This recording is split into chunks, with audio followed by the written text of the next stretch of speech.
I think we've got 1 minute. Let me know if you can hear now. Sunil. Okay, yes, we can. Okay, great. No, I thought maybe we lost it. Okay, we've got 1 minute. Yeah, and we're live on YouTube. Hi, Tahani.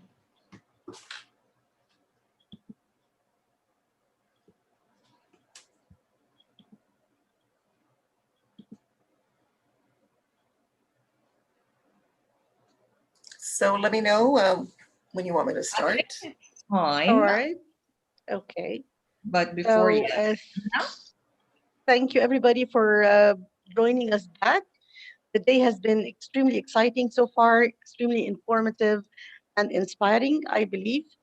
And we're looking more forward for more informative and enlightening talks. Personally, I'm very excited to be attending this session by Dr. Nelly Deutsch. Dr. Nelly is an education technologist with 40 years EFL experience in high school, college, and 28 years online.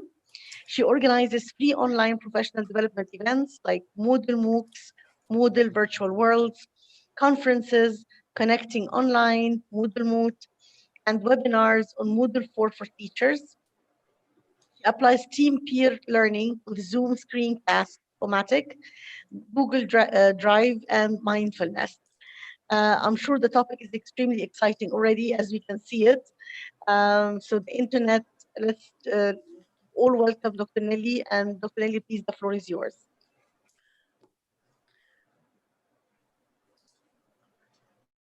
Right. So hello, everyone. And it's really a pleasure to be here. And I want to thank Hannah and Dina for, and Vance, of course, Vance Stevens, who's probably away asleep by now, for putting this together. It's really, really the right time, as Hannah said, to start thinking about ourselves. A little background. Lockdown started around, in most parts of the world, around March, at least the end of February, March.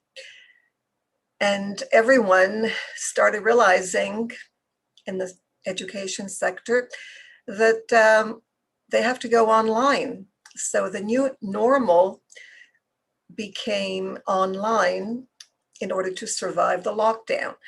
Well, that was really funny because for me, it wasn't really new. It was actually very, very old because I had been using the internet in my classes in blended and fully online since 1992. I went completely online in 2006, even though I continued my face-to-face classes. So I would say that I'm a veteran internet, not just a face-to-face educator, but also an internet educator, if you could call it that. So, you know, my colleagues started going crazy. We have to use Zoom, we have this, use Moodle, Big Blue. What do we do? And, you know, I was kind of watching them and observing and noticing that they were really, really losing it. I don't know about in your countries, but my colleagues who hadn't done very much on the internet, except for maybe, you know, looking at websites, Googling, emailing, and things like that. So they were losing it. They were getting very, very stressed. Students were getting stressed because they felt the teachers were not doing what they should be doing, and everybody was upset. Parents cared. In other words, it was a survival question, and everybody seemed to think that they had to survive. And that's when I came in and I tried to calm them down. And I said, listen, guys, it's not about technology. Nothing has changed. And I came up with this. It turned out to be a quote because people started using it. But what I wrote to them and to others was this: the human touch is critical to our well-being. In times of social distancing, online virtuals, And course and learning management systems like Zoom and Moodle may seem to provide an alternative to face-to-face communication, but there are many challenges. So I told them, let's learn how to care for our mental and physical well-being, a way to connect with our students and gain their trust. So it's not about the technology, it's not about the content, it's about, and I've heard other speakers mention this as well in this, at this summit today and in other conferences, before bombarding them with content and tech tools. So relax. We're still here. We don't have to become robots and start feeling that we have to manage technology. We don't. It's not about that. It's still about communication and reaching our students. And as a person said at another conference, teachers need to realize that in order to teach, you have to reach. So first it's reaching and then everything else. We have a choice, and we have to realize that we have a choice. We can either react and lose it, go back to our habitual mindset, either freeze or run away or fight whatever we're facing, or we can develop mindfulness and loving kindness. And I go with developing a growth mindset. And what I'd like you to do now is stand up. Yes, I don't know if I can do that. I think my video disappeared, but it'll come back, I'm sure. Stand up and don't be afraid. Move your chair back and try to stand up on one leg, 1 foot, sorry, 1 foot. So one leg is up, 1 foot is down, and try to balance yourself. Okay, so you're trying to balance. If you're doing that, I don't know if you can see me, but if you can do this for a couple of seconds, for 30 seconds, I'll tell you that you are in a good place. If you found yourself, you can stop now or you can continue as you listen, that's fine. If you find that you were wobbling and trying to find a balance, that is the whole point. The whole point is to try to find the balance. And that's what mindfulness is about. It's about finding the balance. Now you may, kind of wobble to the left and wobble to the right and maybe forward and maybe back. But the fact that you're trying to find a balance and not fall is the whole point. I'm not looking at the chat box, but I hope there. So mindfulness, awareness practice is about that. It's about trying to find the balance. You don't have to succeed, and that's the whole point. It's to help you understand that we don't control whether we wobble or not. We can try to find a midway, but succeeding is not the point. The point is trying and paying attention to the breath as it comes in and out. What I'd like you to try now is to do just that. Okay, so I'll try to get my video here and see if there's anything in the chat that needs my attention. Okay, right, so we've got lots of people there helping out. Wonderful.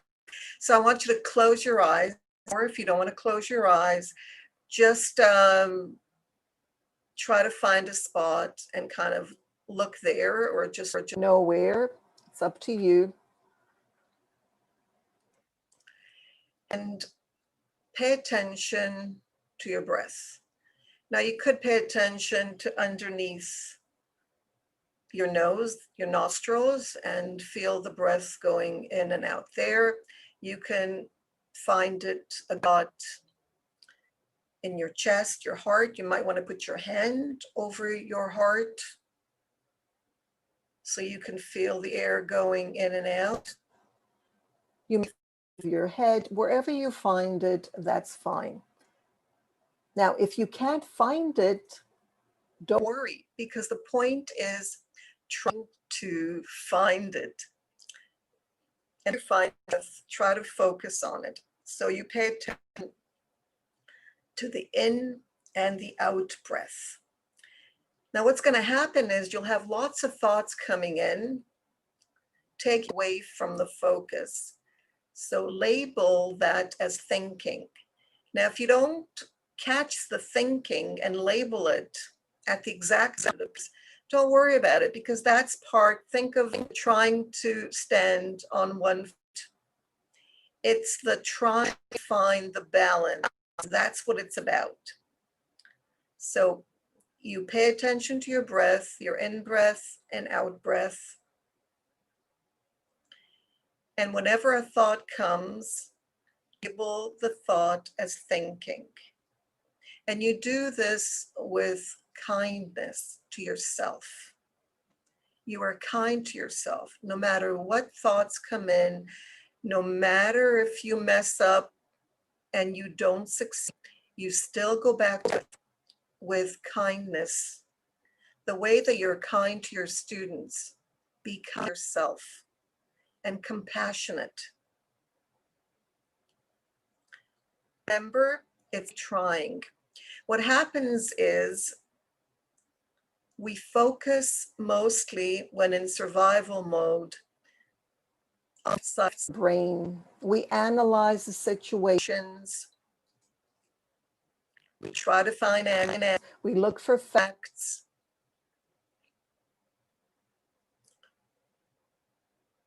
We try to find logic in what's happening. Why is this happening? We look at statistics. That's what countries are doing right now. They're looking at numbers, and we use language to transfer all this information. And that is stressful, very, very stressful. It's very hard to cope with all of that information. What mindfulness does, it takes us to the left side of the brain, the right side, sorry, where there's creativity. Through mindfulness, we're more creative. We're more intuitive. We learn to focus on our feelings, accept them, be kind to others, to ourselves. We use our imagination and we daydream. Yes, there's nothing wrong with that as long as we are there with it. And that takes us to the arts. So there's so many benefits to mindfulness. And all this, of course, has been researched with MRI and brain scans. What we do with mindfulness is we look at the whole picture. It's not just now and what's going on now that's driving us crazy. We're able, through formal mindfulness, to move away from the urgency of the moment and the need for details and answers, immediate answers that the left side of the brain dictates for us. We're able to look at the whole picture from the right side of the brain. Before I go on, that was just the opening. I'd like to thank all the teachers who took the free online courses that I'm going to share with you on Moodle for Teachers, which is just a website with Moodle installed on it in the past, and specifically for March. When March came along, I decided that I was going to help educators from around the globe more than I normally do. So I created a course called LOVE. The participants of LOVE continued on. They developed relationships, they became friends, and They're still friends. They're still taking courses. They've been learning for about half a year on Moodle for Teachers and off Moodle for Teachers together. So the first one was Live Online Virtual Engagement, LOVE. It was an 8-week course. It was based on team peer learning. On Moodle, there's a plugin, an activity called Teaming Up. They created Google Slides in teams. First, they were teamed up, then they worked in teams. They created Google Slides. They presented their work 10 minutes each. They recorded it while using Zoom, WizIQ, Congrea, JIT. They learned about each of these live online virtual platforms, Free Conference, Google Meet, Microsoft Teams, Go Brunch, and BBB, Big Blue Button, Easy Talks, and others. If you're interested, these slides are available online for anyone. If you click on LOVE in the green, you'll be able to go and see exactly what they did, all the PowerPoints that they created, all the YouTube videos that they created, because what they do in these courses, they work in teams, they try out the systems, they present using Padlet, Wakelet, Quizlet, Kahoot, and they document their work using Screencast-O-Matic and create videos that they share on YouTube. The second course that they took right after, no breaks, was Moodle Mooc 15. Here they learned how to teach with Moodle. They learned to be Moodle teachers, Moodle managers. Again, they teamed up, worked on a team policy, work policy. They created a team syllabus, and they actually created their own courses as a team. After that, they presented. They were ready to present. They presented at a conference, a 3-day conference in August called MMVC 20. These were some of their, actually 6 of them presented. One on collaborative courses on Moodle. If you click on this, you'll be able to get their videos. And they also, 2 of them presented at Rob Howard's EFL Talks. One on personal growth and how it impacts society, and the other on online assignments for young learners. So these teachers became very, very confident on how to use platforms to teach and present. They're also going to present together in teams. They're going to give 4 EVO 21 5-week sessions. 8 of them are going to be involved in that, 8 or 9 actually. The 4 EVO sessions that they're going to give, one is digital imagery and designs, effective presentation skills, intercultural competence 2021, and wellness, a happy and healthy you. Another course that they took was on a platform, a Moodle platform, and they became the managers. Imagine, they were the administrators of a whole Moodle site, and they could do anything there. They were able to create courses, to add users, to give users roles. In other words, they can now work for any school around the world, face-to-face and fully online, and provide support as managers of a Moodle site. Now, this is an opportunity, and I hope they use it when the time comes. That's, and you can also view that. It's also available. The current course that they're taking is called Self-Care for Educators, SC4E. You can also go in as a guest. You can also join if you like. Again, what they do is they learn together. The Self-Care for Educators is also about teaching mindfulness and breathing techniques in the classroom. So it's not just self-care, it's also how to help your students become self-carers. In other words, to care for themselves as learners and hopefully pass this on to their families, to their parents, to their siblings, to their grandparents, and so on. So self-care for educators has a ripple effect. So what they do is they work together, they conduct research, they present, they're practicing how to do self-care with their learners. So they're taking care of themselves, but they're also learning how to care for their students now, virtually, and when the time comes, they'll be able to be in a better position to help their students when it comes to teach face-to-face. So what are the takeaways? But before I get to the takeaways, I don't know how much time I have because I'm not looking. Let me just check to see if there are any questions or things. Maybe I should. Yes, I'll share all the links. Hi, Nada. Yes, I'll share the links later on. So the takeaways is the ripple effect that I mentioned. From my work with the teachers, what I learned was that immersive learning is not just a word or two words that we use. It's something that we need to consider when we teach, whether fully online, face-to-face, and so on. We need to be immersed in the learning, and social learning is a very important part of this. Right now, it's fully online, but we could still connect. And connecting in small groups is very, very empowering for learners. So peer learning helps learners forget about the situation. You really do, you forget, you're so immersed in what's going on that you really forget that there is anything out there that's really making life difficult for us. So it takes you out of your survival mode.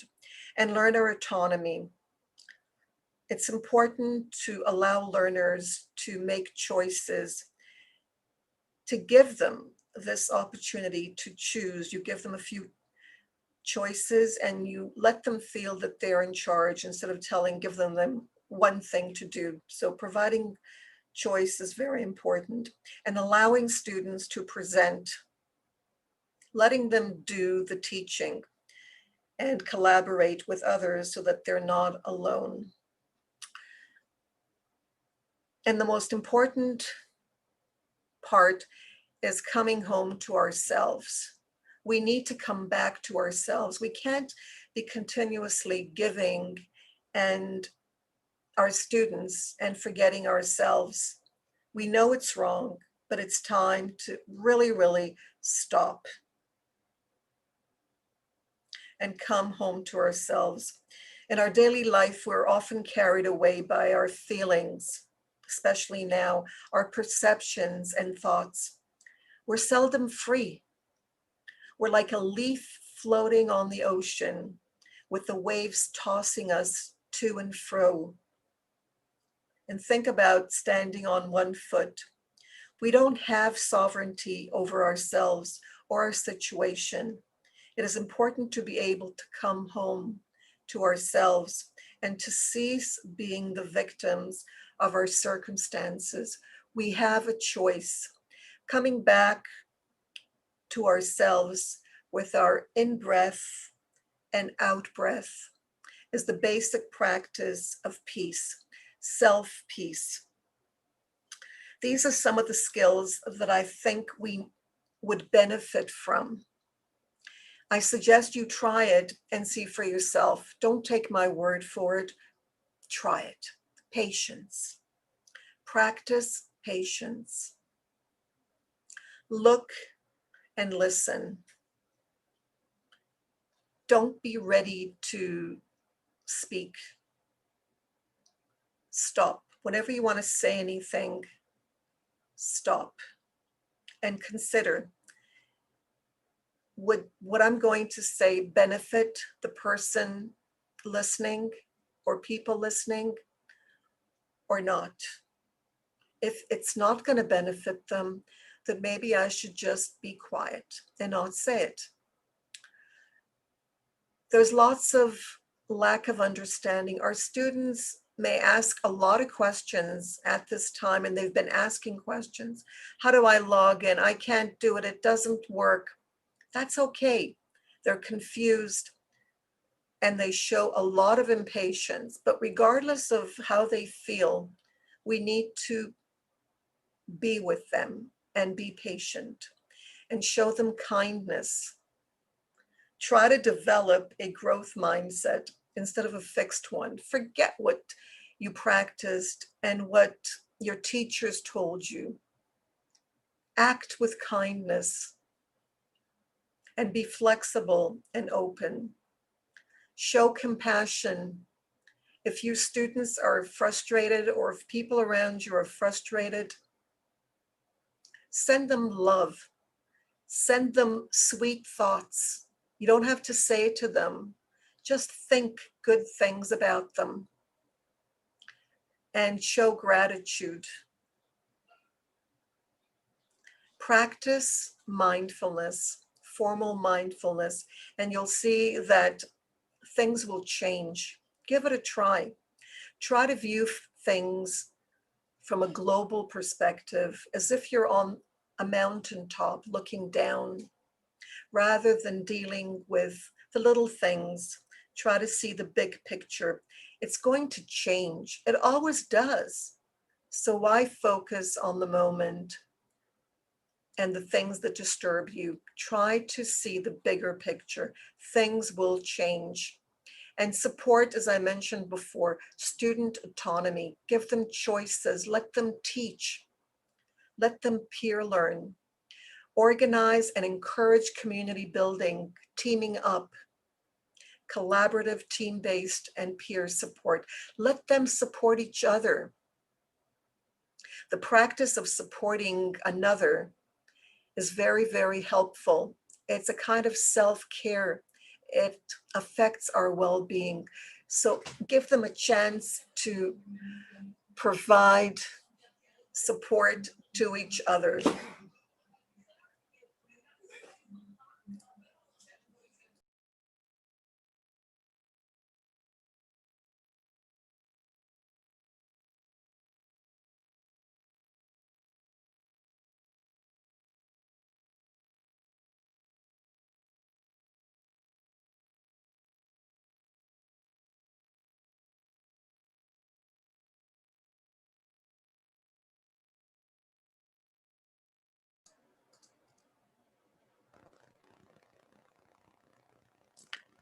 Try to, as much as you can, for project-based learning.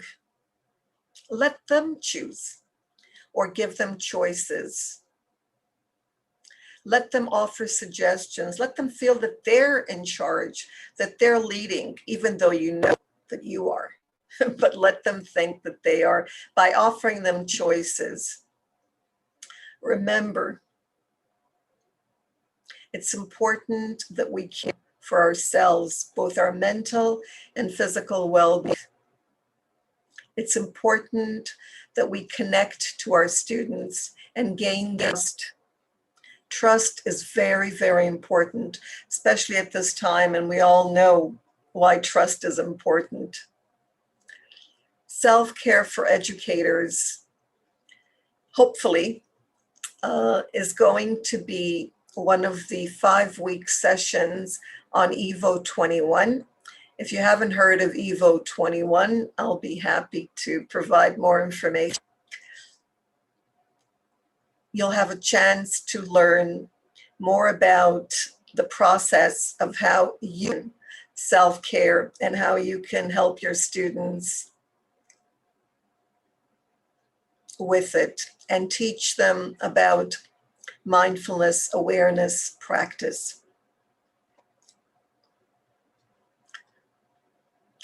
There are lots of courses right now, free courses out there for teachers on self-care. One such course is from Pure Community, Pure Edge. You can look it up or I can help you with it. They're providing free weekly live online sessions for teachers on how to practice self-care in the classroom and how to help their students do it, both for young learners and for learners. There's also a Future Learn, where you can find courses on self-care and mindfulness, both for beginners and more advanced learners. So all this is happening right now. And of course, the Self-Care for Educators EVO session. Right now, if you jot this down, there's also Sharon Salzberg.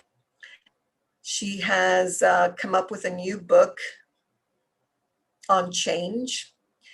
She's one of the first, I guess, founders of bringing mindfulness and loving kindness practice to the United States, to the West, because it's not new. It's been there for many, many years. And she now has YouTube videos, 10 YouTube videos, where you can learn about and actually practice with her. It's called Change with Sharon Salzberg. I'll share that with you as well. These are some of the resources that I have found useful. You can find these people, and I think that's about it. The fact that you can find that you don't even have the books, find them on YouTube and on TED Talks. I don't know, my back every time it goes.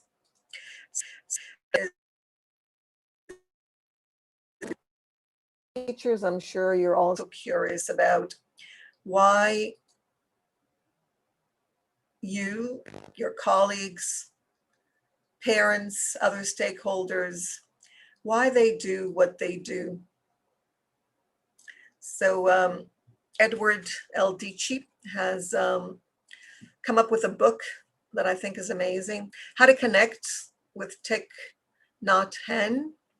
Brene Brown, I'm sure many of you have heard of her. You can find also her TED Talks.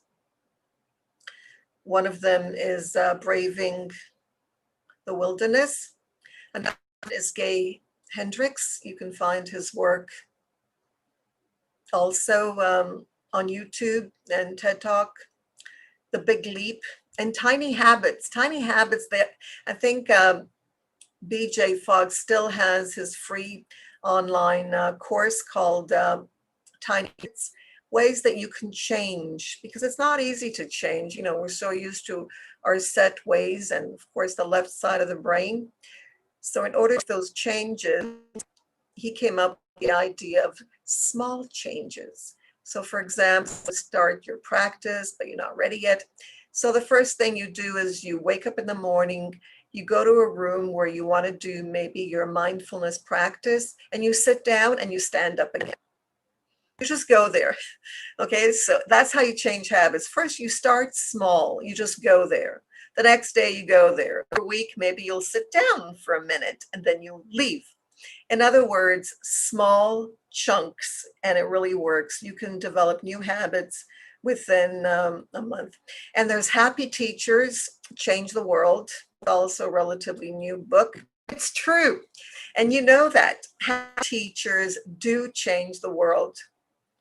And it has a ripple effect. A teacher that comes in enthusiastic, you know, has an impact on whoever is in front of the teacher.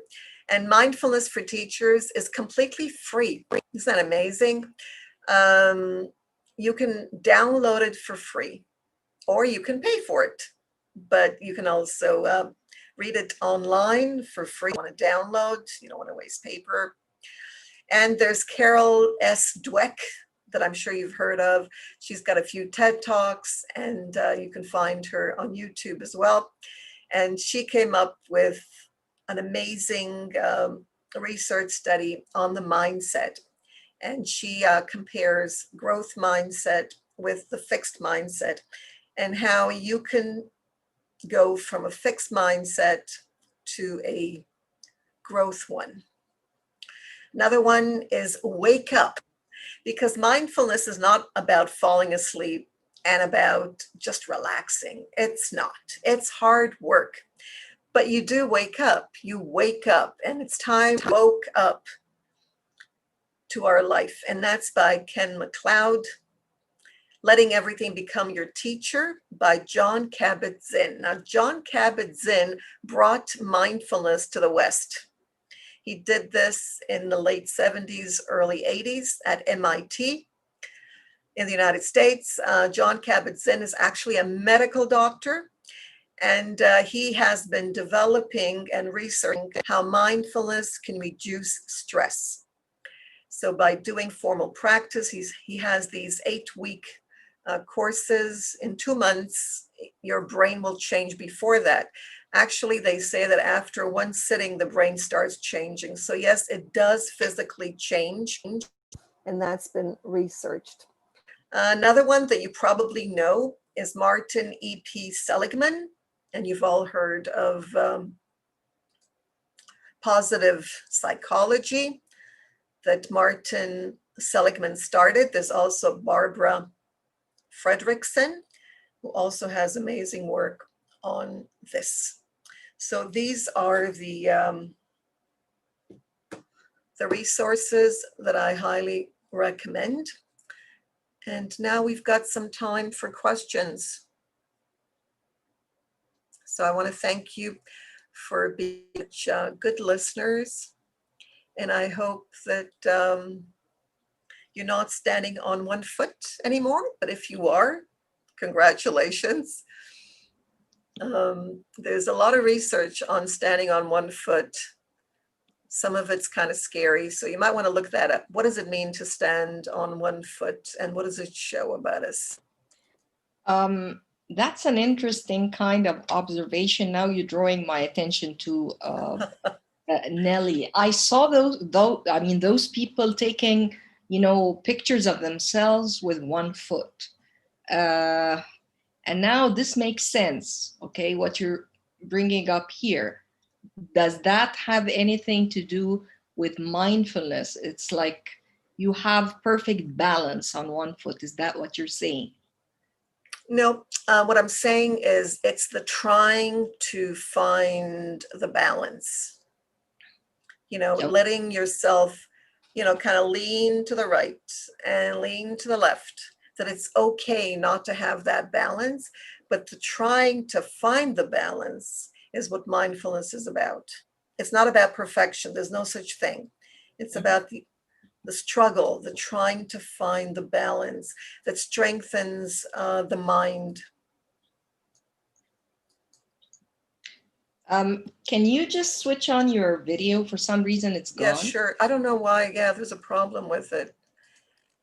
Just give it a try. Yeah, you're back. Yeah, it comes and goes. Okay. Yeah. Now, people are saying here, profound list of resources. That's Harshita Kapoor. Nada says, thanks for all the thoughts, resources, and care. There are two comments in the Q&A box, if you wish to look at them. One is short, one is a little bit lengthier. The short one says, what about self-guilt? What about it? I'm not really sure. Okay, self-guilt. If you have self-guilt or any other kind of feeling, the idea with practicing mindfulness is that you learn your mind to look at whatever you feel. So if you feel guilty, you're not going to feel bad that you feel guilty. You're just going to look at it and you're going to say, okay, let's take a look at it. And then you do mindfulness with the feeling of self-guilt. So it's not running away, it's not freezing, it's not fighting, it's just observing whatever comes up, all your humanness, which is fine. I'll share the link. Would that help? Of the PowerPoint. Yeah, please, in the chat box if you wish, that'd be great. Yeah. A lengthier comment here is, how do you come back to yourself when you're drained already from giving it all? Because what the world actually doesn't understand is teachers need understanding also. they need support, they need care. And this is the sad reality of the world of academia. Teachers are like comedians, all right, interesting thought, like the Joker. All right, they're very good in making everybody feels great and very good in making everybody laugh. But when the curtains fall, the sad question remains, who's going to make them feel great and make them laugh? Wow. Yeah, well, I can relate to that. I can, because, you know, we are entertainers. And so what happens with mindfulness, all these things, you know, we learn to balance them. So if, you know, once we thought, and I certainly was one of these people, that, you know, I'm an entertainer, so I have to go out there on stage and I have to do my act, right? And I have to make them laugh and make them, you know, have fun and everything. And who's gonna, you know, I'm gonna be drained. So what happens with formal mindfulness, all these things kind of balance out. You know, you don't have these painful, you know, really, really painful feelings anymore when you practice formal mindfulness. So if you do 10 minutes of formal mindfulness a day where you just close your eyes and let your thoughts come and focus on your breath, your in and out breath, when you go out there into the classroom or when you're faced with whatever, and we face things all the time, especially teachers, because we're super sensitive and we're super caring. We just want everything to be, you know, just right. You find that you're not, you know, you kind of find your balance. You're not hysterical anymore. I don't know if that makes sense, but you really have to practice it to know what I'm talking about. Is it any different or similar to a yoga practice? Well, yoga is different because in yoga, you're working with your body. I mean, your mind, you're trying to focus on a physical position. Okay. And that's not the same. I mean, I did yoga in the past. It's very different. It's focusing on the, you know, it's like doing exercise, only it's a different kind, you know, Alexander or you know, it's different. It's not the same. It has another aspect of it. It's not, yoga does not tame the mind. Let's put it this way. It does not change your mind, your brain. Okay. Mindfulness does. So if you're interested in any kind of change in your life, you could do yoga. You could run long distance the way I do, and you can swim and you can do, you know, various exercises. That's fine. Okay, it's great. It'll make you feel good, but it's not going to change your brain. Very much like the idea of reframing. Oh, it is reframing. It definitely is. Mm-hmm. It's resetting. It's bringing yourself to, you know, it's working on yourself, and there's a lot of work, you know, but you see the results. It is a lot of work. Well, good luck with that, everyone. Let's try to do some practice here. So, Rob, would you like to unmute and end with some comment here? Just share your thoughts with Nelly. He's typed something in the chat box here. I found my balance in one of Nelly's sessions. She's standing on my foot. Wow. I'm standing on your foot, Rob? No, the one I found in your session is here standing on my foot. We both found our balance. You mean you're talking about the star? No, I'm talking here. I'll show you who I'm talking about. You took a photo of yourself standing on one foot? She's standing on my foot. I'm standing on his foot. Oh. No, it's great. And I've seen you do this a few times. And really, I've been working with some of the breathing exercises and some of the balance things you've talked about. And I'm using them with my students online. and it's amazing. I did it with a mindfulness coach the other day, and she's all stressed out. And I had her doing some of these, and she's much calmer now. So thanks for this, Nelly. It's great. Interesting. So you helped It's not easy work. I mean, you know, it's not easy, but it's worth it. It keeps us sane, which is It really does. well. And there is another Thank you, Rob. I'm glad. Sorry, Nelly. Someone is asking about meditation and mindfulness and whether they are related. Same question like yoga, right? Meditation, yoga. No, yoga is different because yoga you're moving. In mindfulness, you're not. The whole point is not to move. It's to stay still. It's to stop your mind. You know, it's to stop it from wandering everywhere. And when you move, you can't stop because you're moving, and it has another effect on the mind. So it is a kind of meditation, of course. It's a paying attention to your breath and calling thoughts thinking. That's what it is. It's that simple. It's just closing your eyes, focusing on your breathing. Whenever a thought comes, you call it thinking. It's like standing on one foot.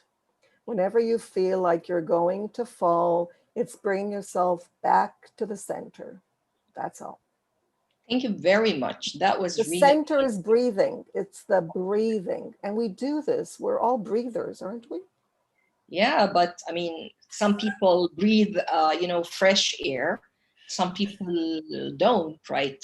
Okay, they're not like very good at breathing clean air, and sometimes you breathe in a relaxed manner. No, you don't have to be relaxed at all. Oh, really? You could be, in fact, you have to be whatever you feel. It's not about trying to control your breathing or the air that's coming in, or it's letting go of control. It's just freeze frame, reframe. Yes, that's right. Nice. Okay, we'll Thank give it. you, everybody. Thank you for being here. If you want to know more, just contact me. You can find me anywhere. Nelly Deutsch. You have several I would say several pages on Facebook and groups and Moodles. I mean, yes, you have quite a number of footprints online. Yeah, I've been around for a while, so yes. A wealth of knowledge, videos. I mean, your own channel on YouTube with a wealth of videos, training in different directions, educational technology, mentoring people like me and so many others in this room. Thanks again. Thank you for having me. And feel free to subscribe to my YouTube channel. Yeah, that would be great. I mean, you are so, again, prolific with your posts and videos on a daily basis, basically. Every single day, almost every other day, we come across something new from you. Thank you, Nelly. And I hope you stay with us for some time. I know how busy you are. No, I'm not. Not with mindfulness. I have a lot of time. Yeah, it's a lot. That's the secret. If you want to know how to have time.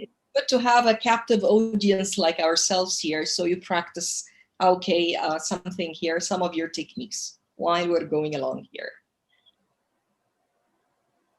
Thank you. And now we have our queue of esteemed presenters. Starting up, this evening we got my friend and colleague Amira Mohsen, who happens to be a co-moderator as well. So hasn't been practicing co-moderation yet because she has a presentation now. Once you give your talk, no excuses, okay? So, absolutely. So, dear Amira, allow me to introduce you properly. Now, Amira originally from Alexandria, Egypt, our hometown, both of us. Now, at a certain point in time, Amira decided to travel and reside elsewhere. She currently works and lives in the UK. She's been working in the field of teacher training for more than 15 years and has presented in a number of national and international conferences, including NILE-TESOL. She has delivered training in the UK, Egypt, UAE, Oman, and Qatar. She works as the Virtual Campus Regional Director and Internal Quality Assurance Manager for the Middle East students at Notting Hill College, the UK. Amira is going to tell us something here about virtual instruction making a real impact in the digital classroom. Amira, you're starting now, and it's 30 minutes, including Q&A. Oh, right. Yeah. Just give me a minute. I'll just put my slides on. Yeah. Oh, my slides. Share. Yeah. Are we there? Do you see my screen? Brilliant. Thank you very much, Hannah. Thank you, Hannah, for the presentation and the lovely words. And thank you for this summit. I learned a lot today, and I'm sure all my colleagues have. It was interesting and beneficial for me. Today, again, I'm not a web head, so I am sharing my personal experience with you, ladies and gentlemen, and I hope it would be something that you would relate to at a point. Just a bit of a background about me. As Hannah was saying, I work with Notting Hill College, but I'm mainly in charge of the Middle East, and I worked in the quality assurance and the academic committee.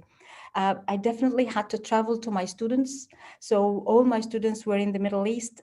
Vast majority of my students' population come from Egypt, but I had the privilege of working with people in Saudi Arabia, in the UAE, in Kuwait, and in many other places. Yes, I live in Manchester. I happen to be living in Manchester for 8 years, but the heart and mind lies there in the Middle East. So it's still the Middle East. Just a bit of background about everything was happening. I am truly a very, very conservative teacher, and I really used to fly to my students to meet them. So last workshop I've delivered was back in 2019. And that explains how rusty I am. This is where I met my students, and I love the classroom environment. I like to interact, I like to engage, I like to talk and to laugh with my students, and I like to have happy students, just like the ones you're seeing in the picture. This was my last workshop back in Alexandria in Notting Hill College premises. One last bit, I am quite intimidated when it comes to technology. That was like all the time. So whenever I'm delivering a workshop and I have all these texts, I have to have my IT man with me. So we're handling the projector, handling internet connection, the sound system, every single thing. So whenever the slightest glitches appears or pops up, he has to be here with me. His name is Assam, and he's a friend of mine until today. So this is exactly my situation until 2020 and 2021, basically. So until the COVID comes, and we had to go and abide by the regulation of all the governments in the world. So everybody announced more or less at the same time that there is a lockdown. So it's either you are going online or you're going out of the market. You're stopping completely. And since the vast majority of our campus were actually in the Middle East, we had to think of a solution. And the solution was to go online. And since I am the bilingual here, representative in Manchester, I was assigned the role of the virtual campus for the Middle East students. And I was said, you are going to teach online, you're going to be in charge of that Middle East virtual campus. And I said, hang on, wait a minute here. How do I teach online? I don't know how to teach online. I'm very much intimidated with working online. I don't want to. How can I keep, would I maintain my rapport? How would I engage my students? How would I grasp their attention? So many questions, and I freaked out. And Nelly's presentation is really useful. I wish I heard that before, because it really helps in relaxing. But that was all in my mind at that point. And I was like, oh dear, how is this going to happen? So the first thing first, as a person who's very conservative and very systematic, I needed to go and visit the bases. So the first thing I started is actually, I took courses online. I studied how to teach online. I didn't wish to invest a lot. So I started with the Open University, and Open University had this fantastic 8-week program, and it's called Take Your Teaching Online. There's nothing fancy there. They don't talk about all practical ideas. It's all about the foundations, the research base, the science, the basics upon which all the online styles and approaches were based. And for me, that was what I needed. I needed to go and see the basics. How is this all pyramid? How is this pyramid built? So what are the roles of that? So I took this course. There were 8 weeks, but I was like, of course, 8 weeks was asynchronously. So I finished them fast. Then after this, I was like, okay, so I work with TEFL and TESOL students. I needed to take something more tailored towards English. So I found in Future Learn, and I think so many people talk today about Future Learn as an online free courses. And I took another course there, and I'm taking it until now. So it's called Teaching English Online. The provider is Cambridge Assessment English. Now the course basically is a free course. But if you wanted to get a certificate, you could upgrade. I think you pay around £50 or £60, and you can get the certificate. And I decided, since I was like, I'm currently now halfway through it, I said, why not get a certificate and document my learning journey? So these were for me both the Open University course and the Future Learning course were the basics for me. These were my starting points, because when this all arrived, I said, what is my starting point? Where would I go from there? I needed one step. And it's exactly like what Nelly says, take it one step, be there. So was my aim back in January and April is to be there. And to be there, I needed a route. So I studied these 2 courses. Then, of course, I came up with like, okay, now we know something, and how can we deliver the courses online? And we had to think of these 2 approaches. The synchronous learning, are we going to meet our students online, like face-to-face, using video conferencing like Zoom or like Teams or like Meet or like Skype or anything of the sort? I had to come up with a decision. So I looked at all these, basically these 3 platforms. I know that Meet is intrigued with Google, is linked with Google Classroom, so it's very useful. But for me, I thought that maybe Zoom is more convenient, and I'll tell you why in a bit.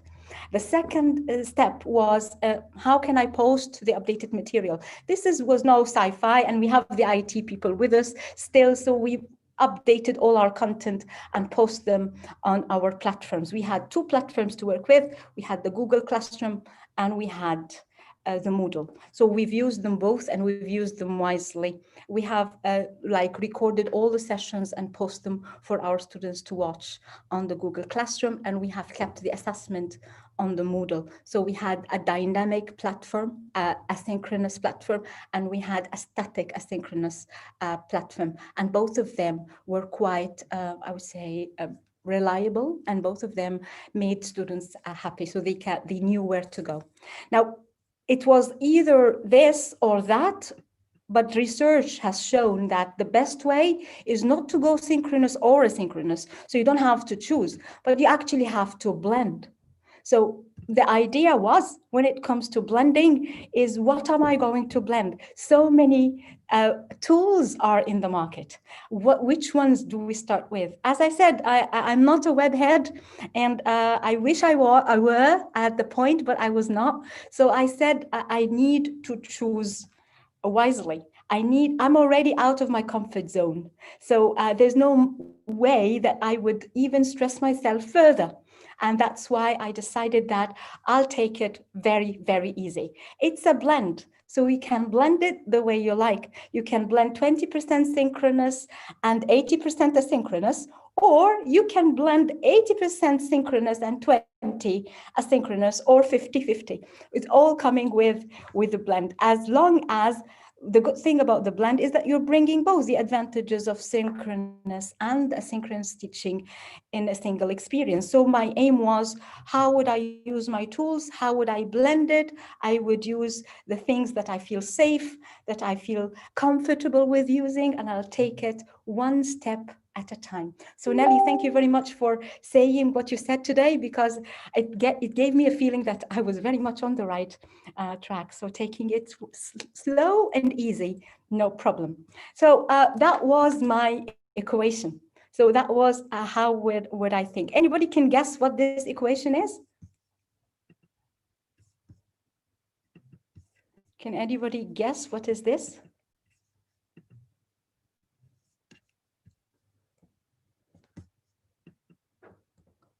Well, I can't see. But my situation, in my equation, less is more. For me, less is more. So I don't have to go and integrate all these fantastic, lovely tools into my virtual class. I don't have to do I have to take it easy. As I said, I'm already out of my comfort zone. So I have to use things that are friendly and that are dependable and that I feel safe and secure using them. So that was my starting point. Again, I thought that I need to keep in touch with my students. I need to keep in touch with my students, not only inside the classroom, not only in the academic level, but on the personal level as well. So I had to thought something, again, I use it all the time, Messenger, WhatsApp, making a Facebook group, having them on Viber, whichever system or social media application they feel more comfortable using. I used it with them. And then we said, okay, then there are sometimes assessment questions or assignment questions or academic questions. Then let's deliver something we call the drop-in session. We meet frequently and they ask about the questions instead of wasting the time of the sessions answering questions related to the assessment. So that was, again, one checklist, 1 point sorted. We keep communicating with our students. Then we came to another point. Now, the instructional materials is quite static, and how can we adapt it? How can we modify it and make it meet the student needs? So I learned about SAMR. SAMR is actually, I'm now in love with SAMR. SAMR is a model to help teachers evaluate and reflect how would they incorporate technology into their teaching instruction and teaching practice. The SAMR is developed by Dr. Robin Pentadora, 2017, and he actually categorizes the usage of technology into 4 levels. So there are 4 ways that you can integrate technology into your teaching activities. And this is what made me fall in love with SAMR. This is what made me liked it, because it has staged it for me. It put it in 4 levels, so I can take one step at a time. So it's very convenient and very like aligned with my way of thinking. So I said, okay, I will take that. And since technology, of course, adds a whole layer to a new layer for teaching and learning. So by using SAMR, I would enrich my students' engagement and have a rich learning environment. So I started as a teacher taking my first step, which is the substitution. So I started by merely substituting what I already do inside the classroom to the virtual campus, to my Zoom sessions. No changes whatsoever. If I'm doing a presentation, a PowerPoint presentation. I'm using more or less the same PowerPoint presentation. But also, another example of Summer is like if you're doing an essay writing, if you're asking your students to write an essay, instead of writing it handwritten, they can basically type it on their computer. So you are substituting a handwritten format to a typed format. There is no change in the nature of the task, and the students' engagement is more or less the same. So this was my first step. It was a safe and comfortable step, and I went there. So I went to the second level. So after I finished my substitution, I thought, let's go and modify it a bit. So it's again substitution level, but with this substitution, I'm changing the function. So I'm enhancing the productivity. My students now are modifying their work a bit. So they are getting more engaged with me. So I started using maybe group work in breakout rooms. So that was polls in the Zoom. So that was again another way of doing it. And I was really excited and happy. My students were happy and excited as well. If you're doing a writing, then why not use our formats? Inserting a picture, using colors, grammar checker, using a thesaurus, help yourself with it upward. So here you did not change still the task. The task still a writing task, but you have basically augmented it and you have made the productivity of the students more enhanced, a better way. So as you see, these two levels are the primitive levels, the beginning levels. They are the safest way to start. And as I said, I felt very comfortable starting off from there. Then I moved to another level, which is that there was the challenge. So how can I significantly redesign? How can I incorporate more tools? So I came across Padlets and I came across Lumi, and I started trying hands. So Padlets basically is like, and quizzes. So I tried like using Padlets as an exit ticket to my students. So one step, baby step again, and changing the thing a bit. So I used Google Docs, I used Google Slides, I put a writing task and asked my students to work together at the same time. So that was my way of modifying the tasks, modifying the works. Again, I depended entirely on Google Apps, Google Slides, Google Docs were very, very handy. And students here they share with their peers, they get feedback from me, they get feedback from their peers. So I enhanced, or basically I modified the task by having students collaborating together. That was the third level. Then I moved to my fourth level. Again, I can't brag and say that I'm reaching there. I'm still, again, experimenting with it. I'm trying my hands out here, which in the redefinition level, you are basically, when you become a guru, when you become like the people we have learned a lot from today. But basically what you're doing is that you are recreating the task. You are using things or being able to do things that was not previously conceivable. You could not do it, you could not possibly do it, but now you can do it. An example of the writing, if it continues with us, then instead of writing, you actually do movie. So a movie making would be a substitute to the essay writing. Still, students are doing the writing, but that comes not at the final stage. That is somewhere before the final production. Here, students write the story, create the scene, edit clips, add music.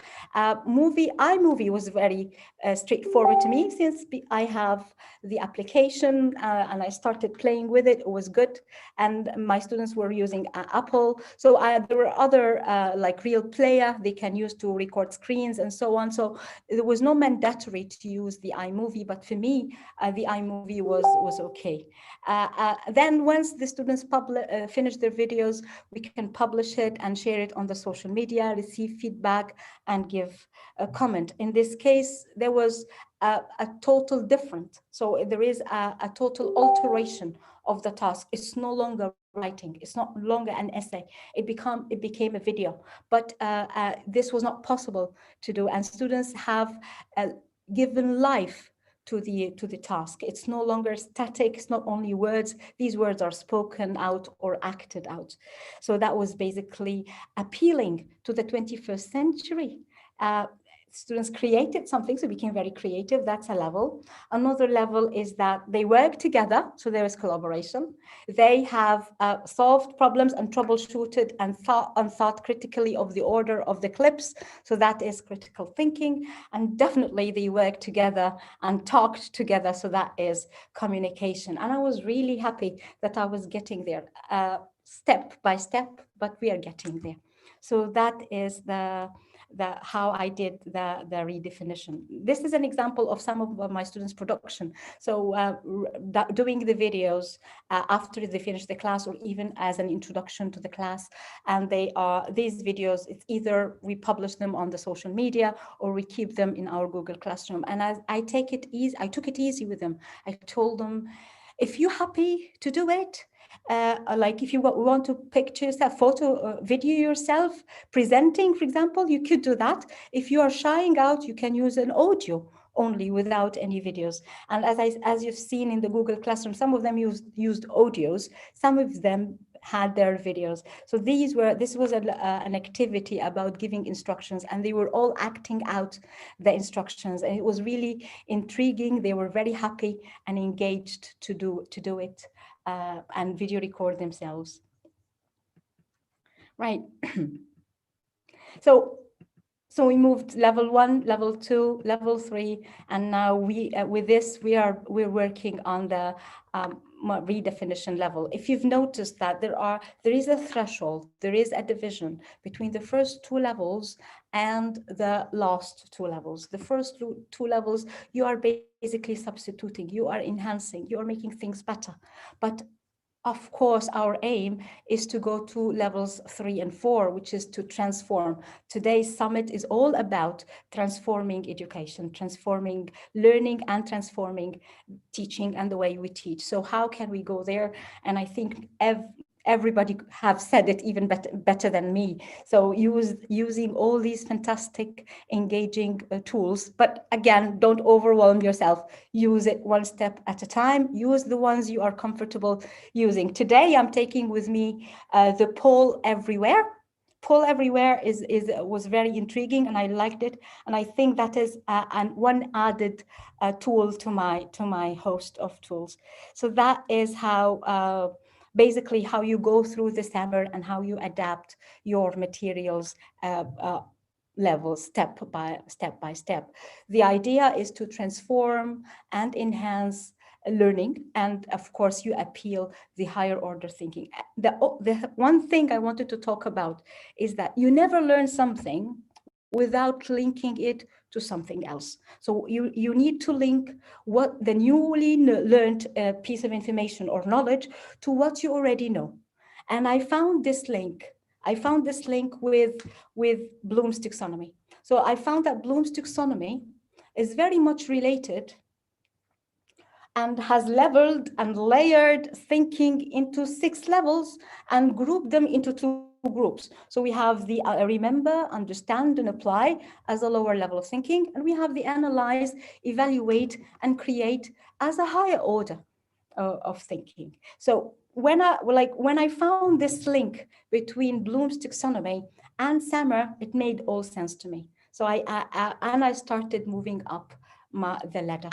So it's very important to draw a link. And I think that is very, very, very relevant and appealing link. Again, when you create, you would want your students to do something hands-on and engaging. And that is, if you're using technology, then that would be the redefinition.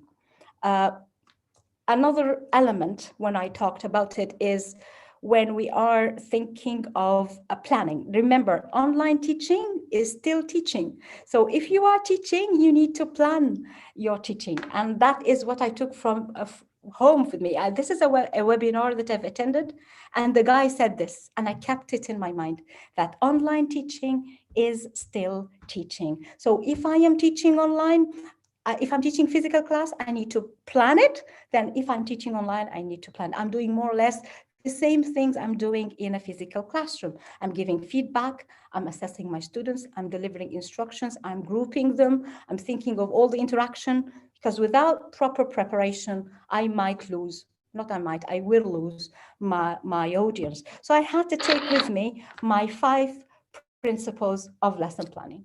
I took with me the aims, I took with me the flexibility, the balance, the coherence, everything. So I took with me, I needed to think of the different techniques and the different methodologies that I will use. I needed to balance the interaction. Not every time I don't really like to lecture a lot. So I had to group my students, do the pair work, do group work, do a video-based activity, reflective activity. So I should have a balance between all these types of activities. And I need to have a coherence. So one stage leads to another. I have an aim, I have a learning outcome, and I really need to reach that aim and learning outcome. So baby steps until I reach there. And that was, again, basic fundamentals of a lesson plan. A variety of activities and a selection of materials, audiovisual materials, paper, reading texts, slides, task sheets, all sorts of activities you are using outside the classroom or like in a physical classroom. You can more or less use it in your virtual classroom. You need to keep your class brisk and fast moving. So don't extend, don't elongate, try to make it short and sweet as much as you can. And this ZPD stays with us. So the zone of proximal development is still there. I need to challenge my students.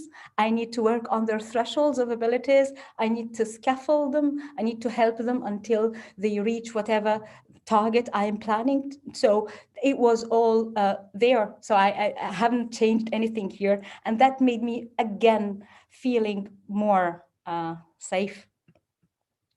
So as you've seen in the beginning, when I showed you the Open University course, it's called Take Your Teaching Online. There was a motto, say the same teacher, but different tools. And I took this motto with me. So it's the same teacher, but I am just using different tools. And I don't have much tools. I have very limited tools. So I'm using these tools. And every day it's a ladder. So every day I'm adding up one extra tool until I reach there. So I'm not there yet, but I am taking baby steps. And baby steps it's all about the secret. So the tortoise and the hare. So it's always the tortoise who wins the race. So if you're a tortoise and you're taking it one step at a time, you are reaching there. So if I've managed to make my students happy in the physical classroom, well, look at me now. I've managed to make my students happy in the virtual classroom as well, which is the aim.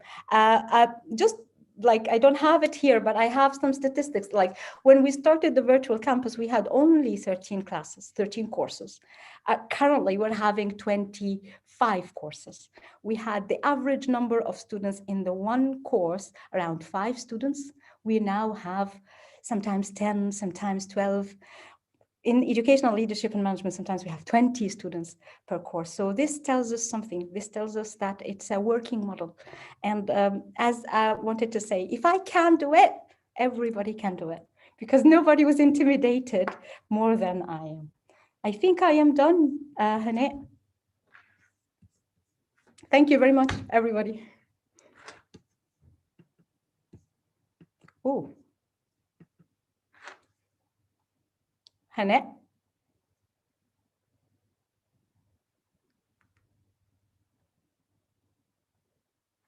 Hello?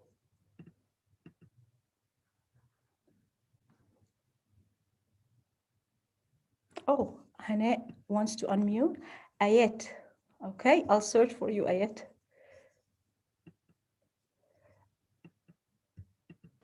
Yeah, you're all right, Ayet? Yes, thank you so much, Amira. Thank you. That was great. Cheers. So, Cheers. and everyone is just like sending you lots of thanks, and that was awesome. And so Hannah got disconnected for a few minutes. I think she's back now.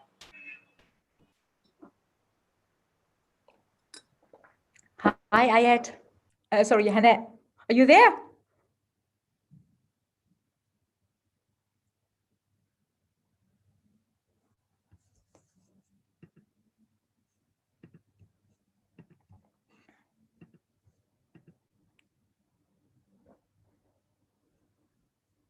Ayet? What happened? Right. All right, so I think I can stop and introduce Fatima. Is that okay?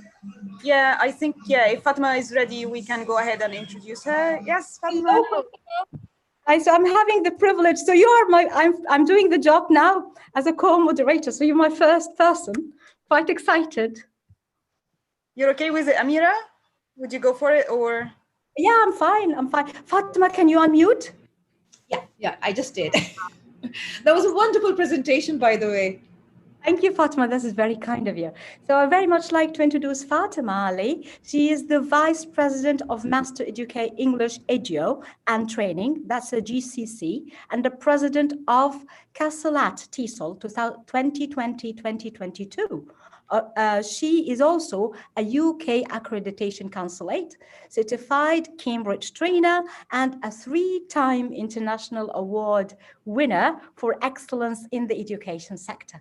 Quite an impressive resume, Fatima. Thank you. Well, yes, the floor is all yours. Yes, thank you so much, Amira. So I'm just going to obviously share my screen. Do I have the privileges? I believe so, yeah? Thank you. Oh, it says only the host can, okay, all panelists who can So- share the screen. All right. You are a co-host already, Fatima. Okay, hey, and how are you? But somehow I don't get that option where I can share my screen. That's weird. Find the logo signals. That's weird.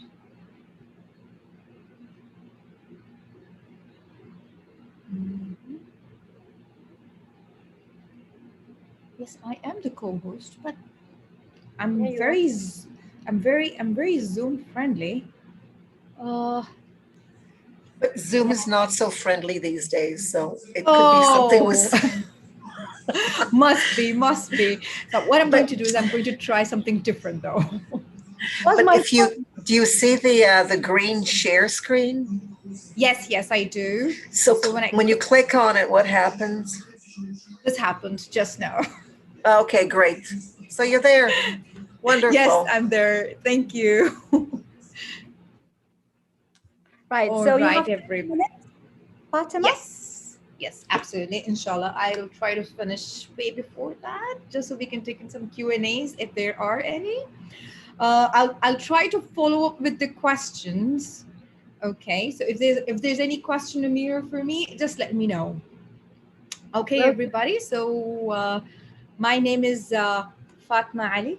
Okay, I'm the president of KSOL TESOL and the vice president of Master English Education and Training.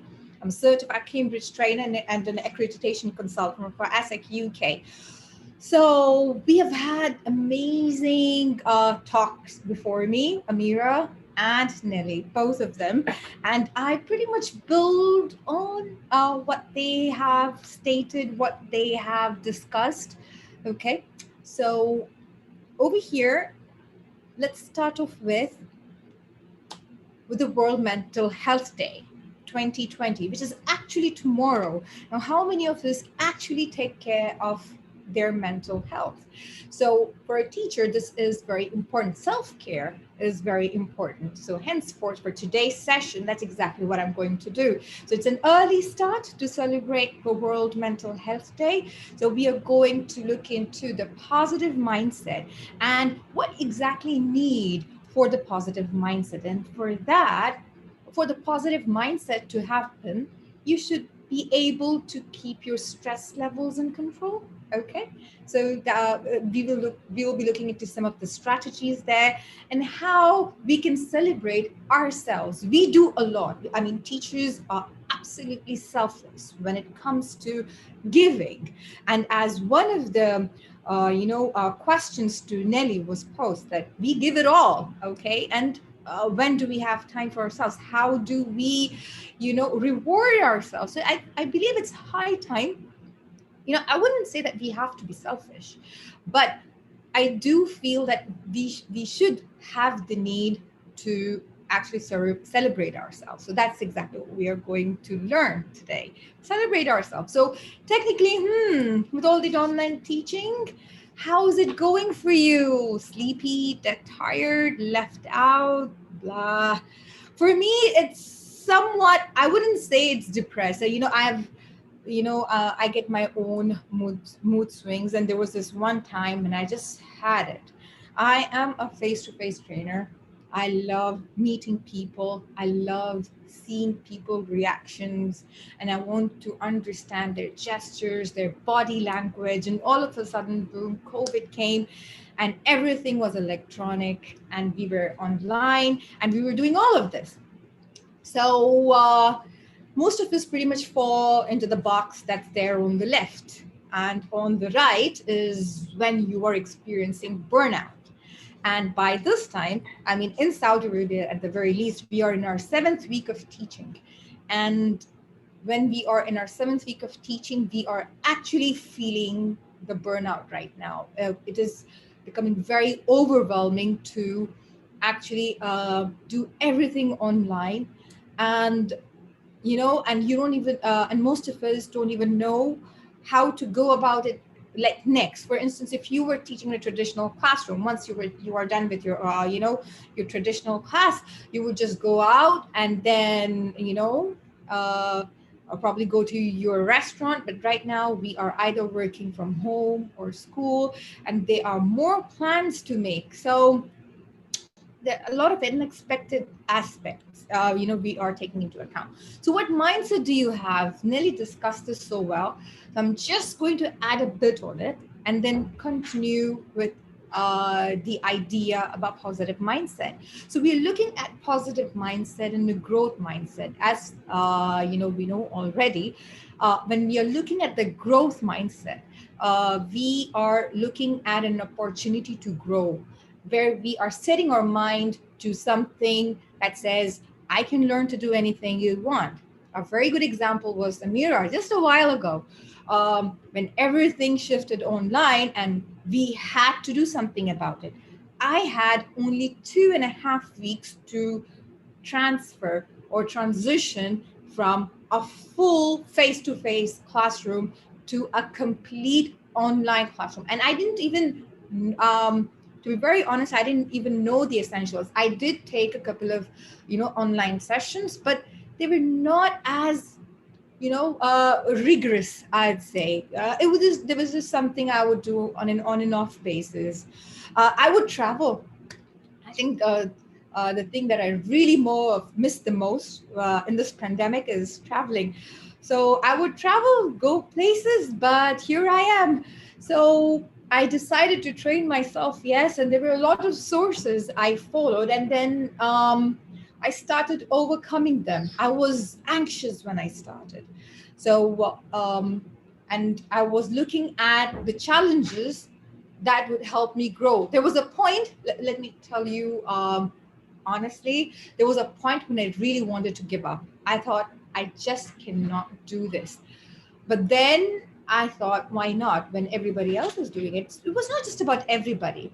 I wanted to have the feel. I always wanted to know what an online classroom would be like, what online teaching would be like.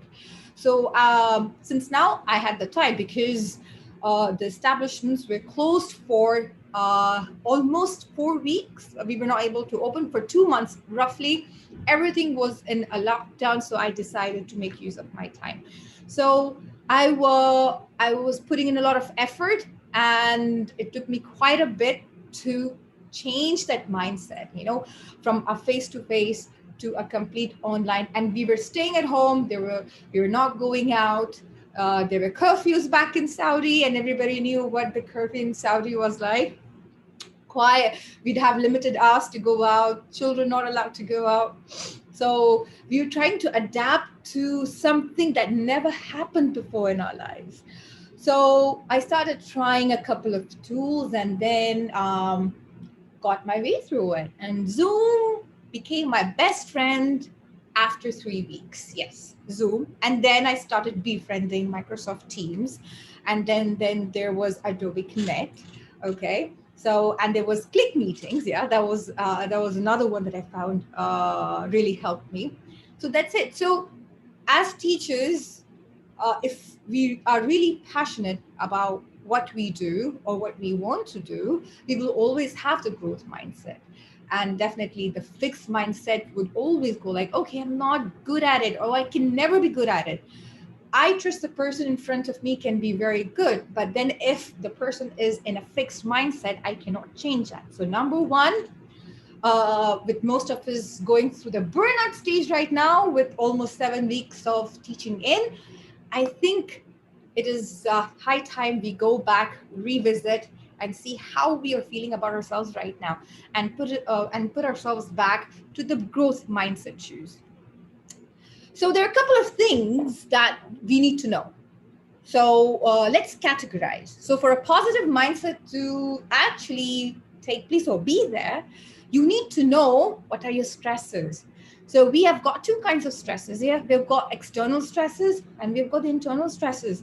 So the external stresses, these are the physical environment, social interaction, organizational stresses, major life changes, and daily hustles. Let me just elaborate a bit on that. We're looking at physical environment. We're looking at noise, bright lights, heat, anything that comes in from the physical environment. If you're looking at social interaction, we're looking at rudeness, bossiness, aggressiveness, negative emotions. Yeah. So we're looking into that, even aspects of bullying. Organizational, we are looking into rules, regulations, red tape aspects, and deadlines. When we are looking at major life changes, include pandemic in this one, along with birth, death, loss of job, somebody losing a job, promotion, or even a marital status change. And then you have the daily hustles, like the everyday stuff that you come across. For example, misplacing your keys, commuting back and forth, and mechanical breakdown. So these are the examples of external stressors. Let's take a look at internal stresses.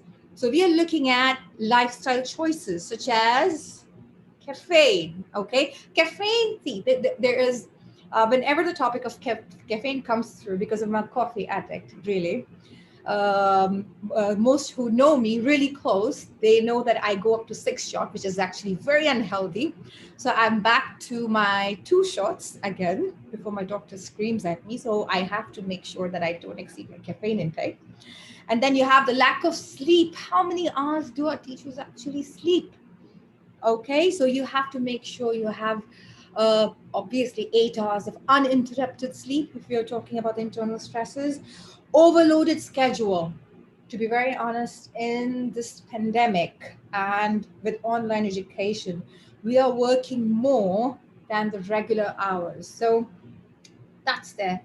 And then we've got negative self-talk. We are talking about pessimistic thinking, self-criticism, over-analyzing, something that we don't want to, put ourselves in either. Mind traps, okay? So unrealistic expectations, taking things personally, all or nothing thinking. How many of us actually fall there? And exaggeration. And with personality traits, we're looking at perfectionists and workaholics.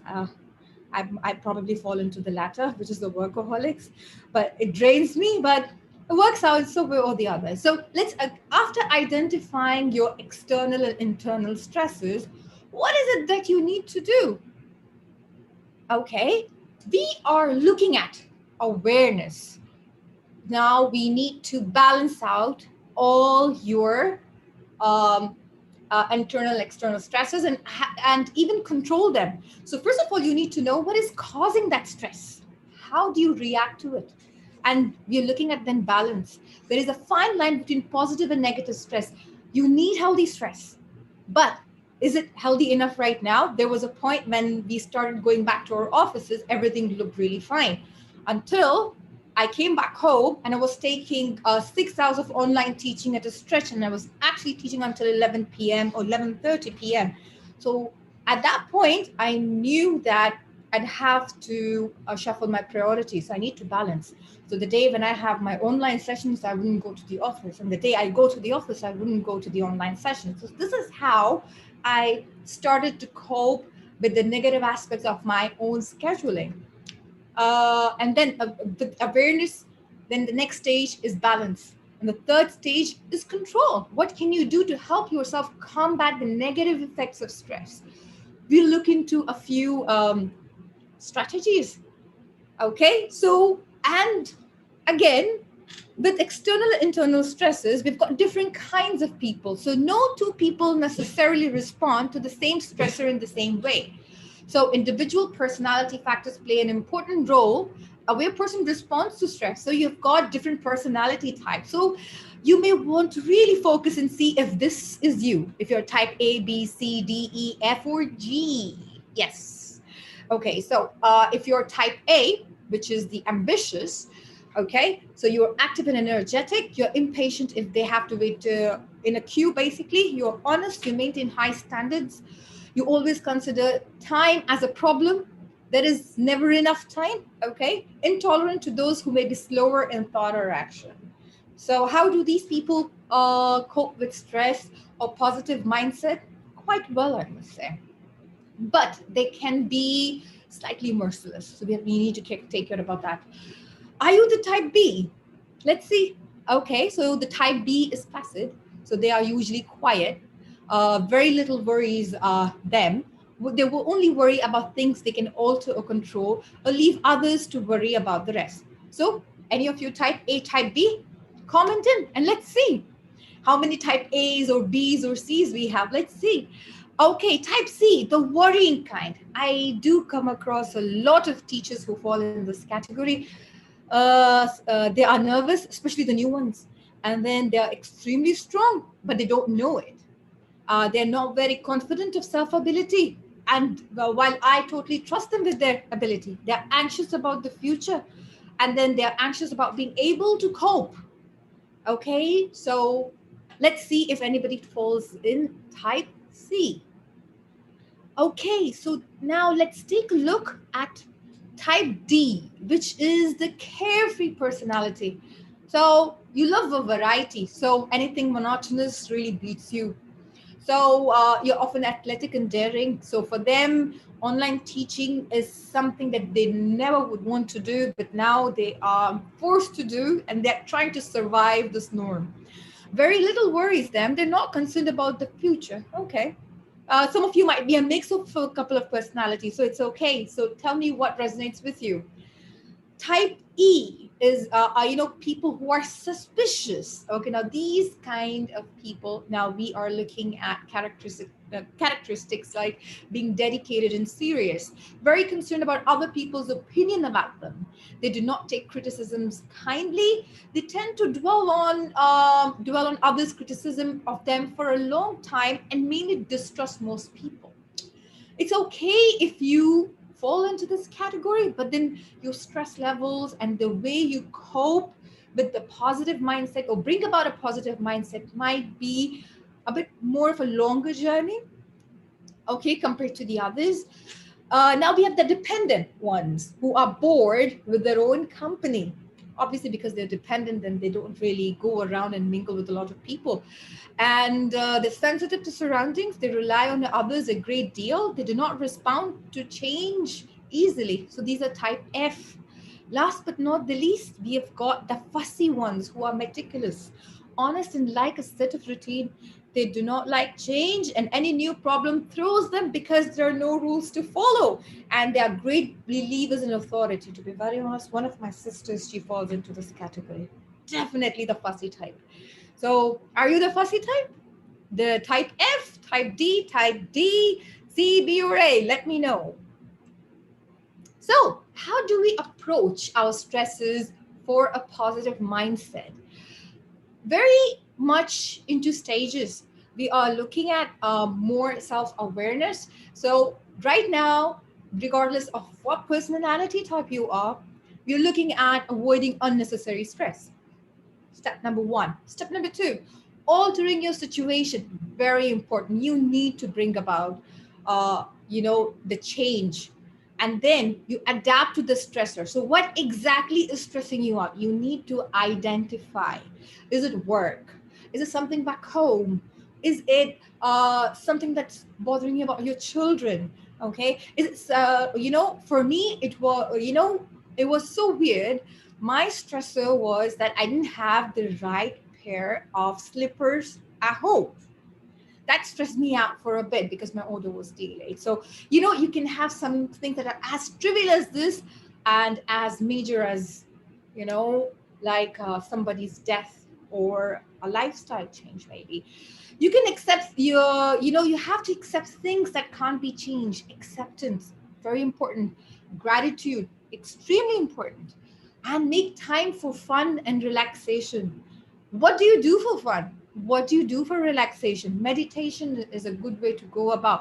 But for me, to be very honest, if you want to ask my idea to relax, it would be with Netflix. And that keeps me happy, so I'm good with it. Different people, they have different ways to unleash their stress. That's so pick yours, see what makes you happy, and adopt a healthy lifestyle. We will look a bit into this after a while. So, what do you need to do? It is high time we start recording what is giving us stress in the first place.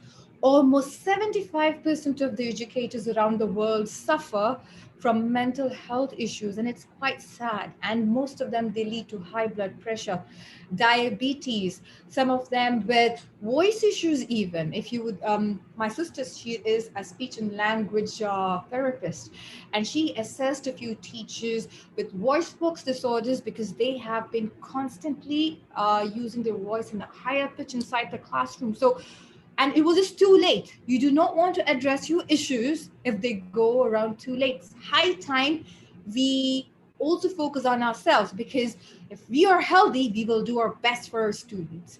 So I prefer to keep, I have taken this sample stressor diary input from one of the resources known, it was called as Managing Stressors Guide. So I've used this and it really helped me, especially the first 2 months when we were under lockdown, like complete 24-hour lockdown. It really helped me.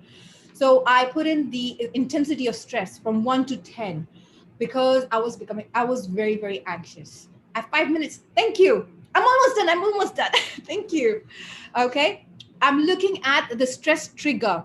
What triggered my situation? Could be anything, but you need to identify, you need to check. What are the symptoms I experienced? What was my reaction or response to stress, and how can I change my response if I didn't react, if I didn't act the way I should have? So what does the positive mindset need you to do? Add good nutrition and exercise, which means having a good diet, eat good food. Okay, avoid caffeine. I wouldn't say avoid caffeine, but you can have up to 200, I think it's mcg of caffeine every day. That's, I think, totally safe. And then laugh as much as possible, smile. That is exactly what the positive mindset needs. For a positive mindset to take place, you have to take care of yourself first. So for Mental Health Awareness Day, this event couldn't have come at a better time. And then be social. You need to have somebody to talk to. If you don't, that becomes really difficult for you. It would become eventually very difficult for you to cope. If you don't have anybody, do some volunteer work. It always helped me. I wouldn't say I'm more of a loner. I love socializing with people, but there are times I would just want to do something for the community, and it really makes me feel good about myself. So that is one of the ways. Tip 4, know your stressor. You saw the sample stressor table, use it. Use it, and once you take care of your own health and you know what is triggering you, you can make sure it does not happen at the workplace either, because sometimes you carry your stresses from home to work and also from work to home. How many of us actually, unleash our stress at home, and your kids are, the victims, your husband is a victim, or your wife is the victim, okay? I'm guilty as charged. I wouldn't say I'm some kind of an angel or anything, but once I started working on myself, it really helped. So, and also we're looking at managing stress at workplace. Getting enough sleep and relaxing your mind and body, very important. What do teachers need? All of us, we need this. training, motivation, advice, success, direction, coaching, support, and we need a goal, right? But first of all, just believe in yourself. If you're not good at something, better to think, what do I need to learn to get better? Okay, so these are the different ways to actually reform the way you think. Zoom fatigue. If you're in the age of online, endless online meetings, so now is a high time to say no. Sometimes it's absolutely okay, and yes to the things that you can do. So be very picky. 1 minute only, and I would be done, Amira. Self-motivation, very important. Teachers with high motivation perform much better than teachers with low motivation. I prefer daily goals. I do not, I'm not an yearly goal person. Yearly goals really make me procrastinate. So I'm more of a daily goal person, and a weekly goal helps me out. So have a planner right there with you. Accept the life of trial and error, very important. Okay, in the online world, you need to accept that. And develop your own success stories and share. Most importantly, if you have a success story, share it with us and reward yourself as much as possible. Daily basis, do it. Weekly basis, do it. I do it every 3 days. I know that's the odd one, but it really helps me keep on track. You know, whenever I do something, whenever I accomplish a task, I make sure that I reward myself. And then, thank you so much, Amira, for bearing with me. And if you need a copy of this presentation, I would be more happy to share. Just email me at fatmaali@masterenglishtraining.com, or you can WhatsApp me at this number. And that's it from me. Thank you so much. Thank you, Fatima, for sharing this presentation. It was I related a lot about when you talked about the stressors and the characters. Couldn't figure out which character exactly. I'm getting there. So, I'm a mix of three. So it's okay. Right. Thank you very much, Fatima. Is there any question you wish to ask Fatima? Yeah, I'm just looking at it. Thank you, Fatima from Hela. I have Harishita Kabur saying thank you. Would you please type your email in the chat? Could you please type I will do that right now. So my email is right here. Asking for your email. There you go. Brilliant. Thank you so much, Siham. Thank you, everybody. It's high time you reward yourself and feel good about yourself. Yay to the World Mental Health Day. So now on to Hind, I guess. Yes, absolutely right. So we are moving now to Hind, and I think you work together, yeah? Oh, yes. She is our PD coordinator for KSOL TESOL. We work in the same organization. So, and we love each other. We are soul sisters. Absolutely. Aren't well, we, Hind?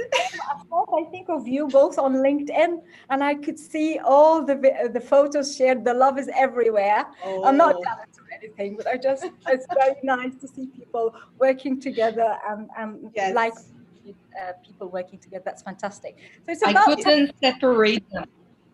Say that I again? couldn't separate them, even in the program.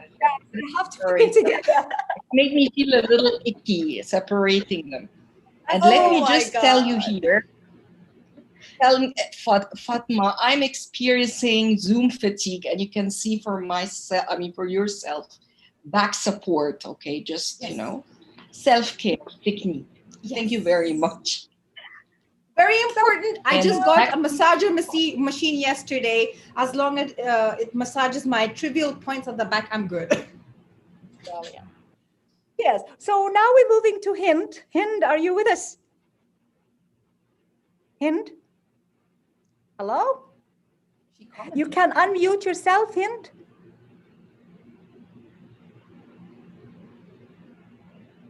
Hello? Unmute. I can unmute.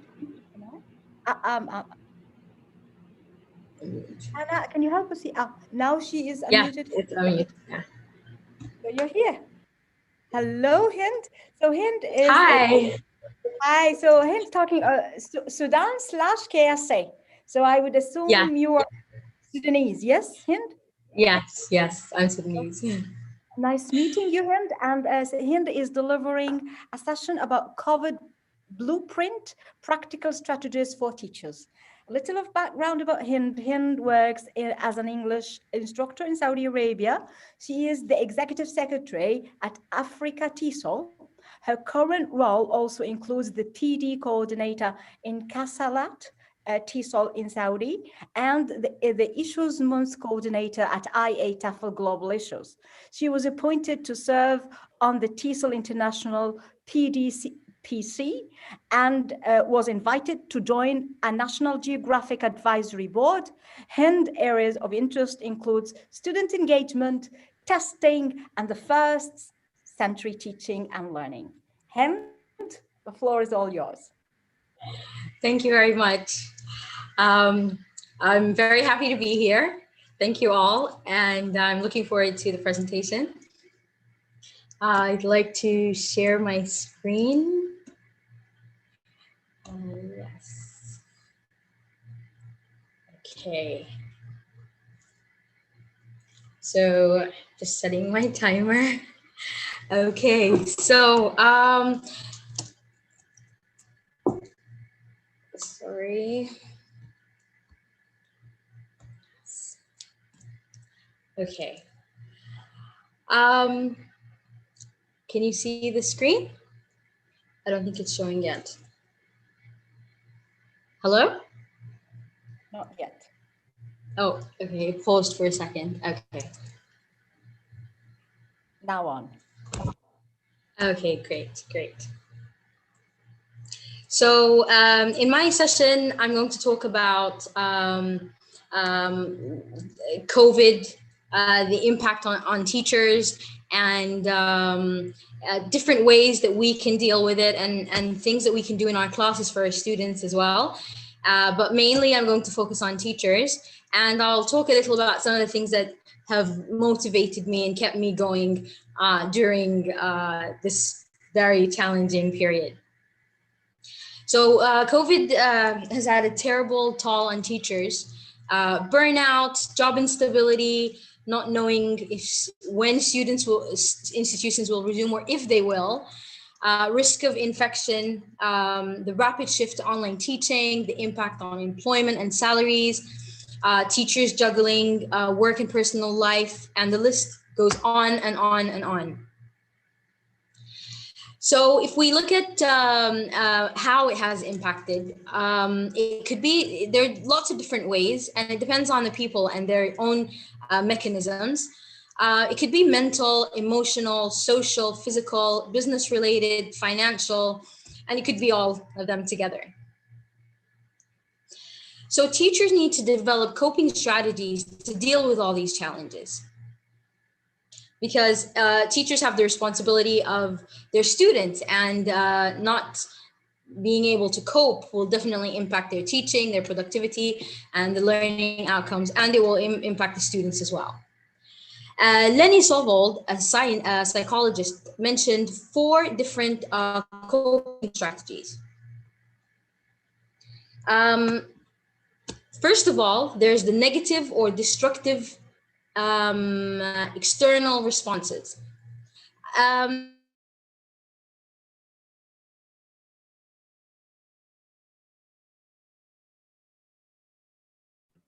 At the beginning, not knowing what's going on, they think there are hidden agendas, looking for conspiracy theories, watching the news, and despite that, not taking social distancing seriously and not following preventive measures. The second coping strategy is negative or destructive internal expressions, and negative thinking and worrying about getting sick, moaning about the situation and painting a dark picture about the future. And this can lead to depression, self-isolation, and hopelessness. I remember one of my colleagues at the very beginning, when nobody took it seriously at all, she was just paranoid, and she had hand sanitizer this was before the sanitizers were even in the pharmacies. So she took it very, very seriously at the very beginning, but I guess she had a point. Positive or proactive external expressions. It's reaching out to support family, friends, and neighbors. And this could also be like doctors, for example, and people who help other people and support other people and support those who are vulnerable by joining different organizations to help them and give them food, like deliver things from shops for them, people who can't go out due to health issues. Or just doing something you've always wanted to do, like learn a language, read a book, engage in different activities, playing games. So this is being positive. Then we have positive or proactive internal responses. And this is finding ways to contribute to the changes they would like to see in the world. It's thinking about the advantages of the situation and reflecting on oneself. A lot of people had the opportunity to actually think about their lives and how we can actually change it, what we've been doing wrong.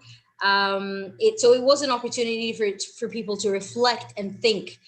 Practicing mindfulness and meditation activities, and that helps manage the situation as well, because these are relaxing and they help you relax and focus and not stress about the things that are out of our control. So what is teacher well-being?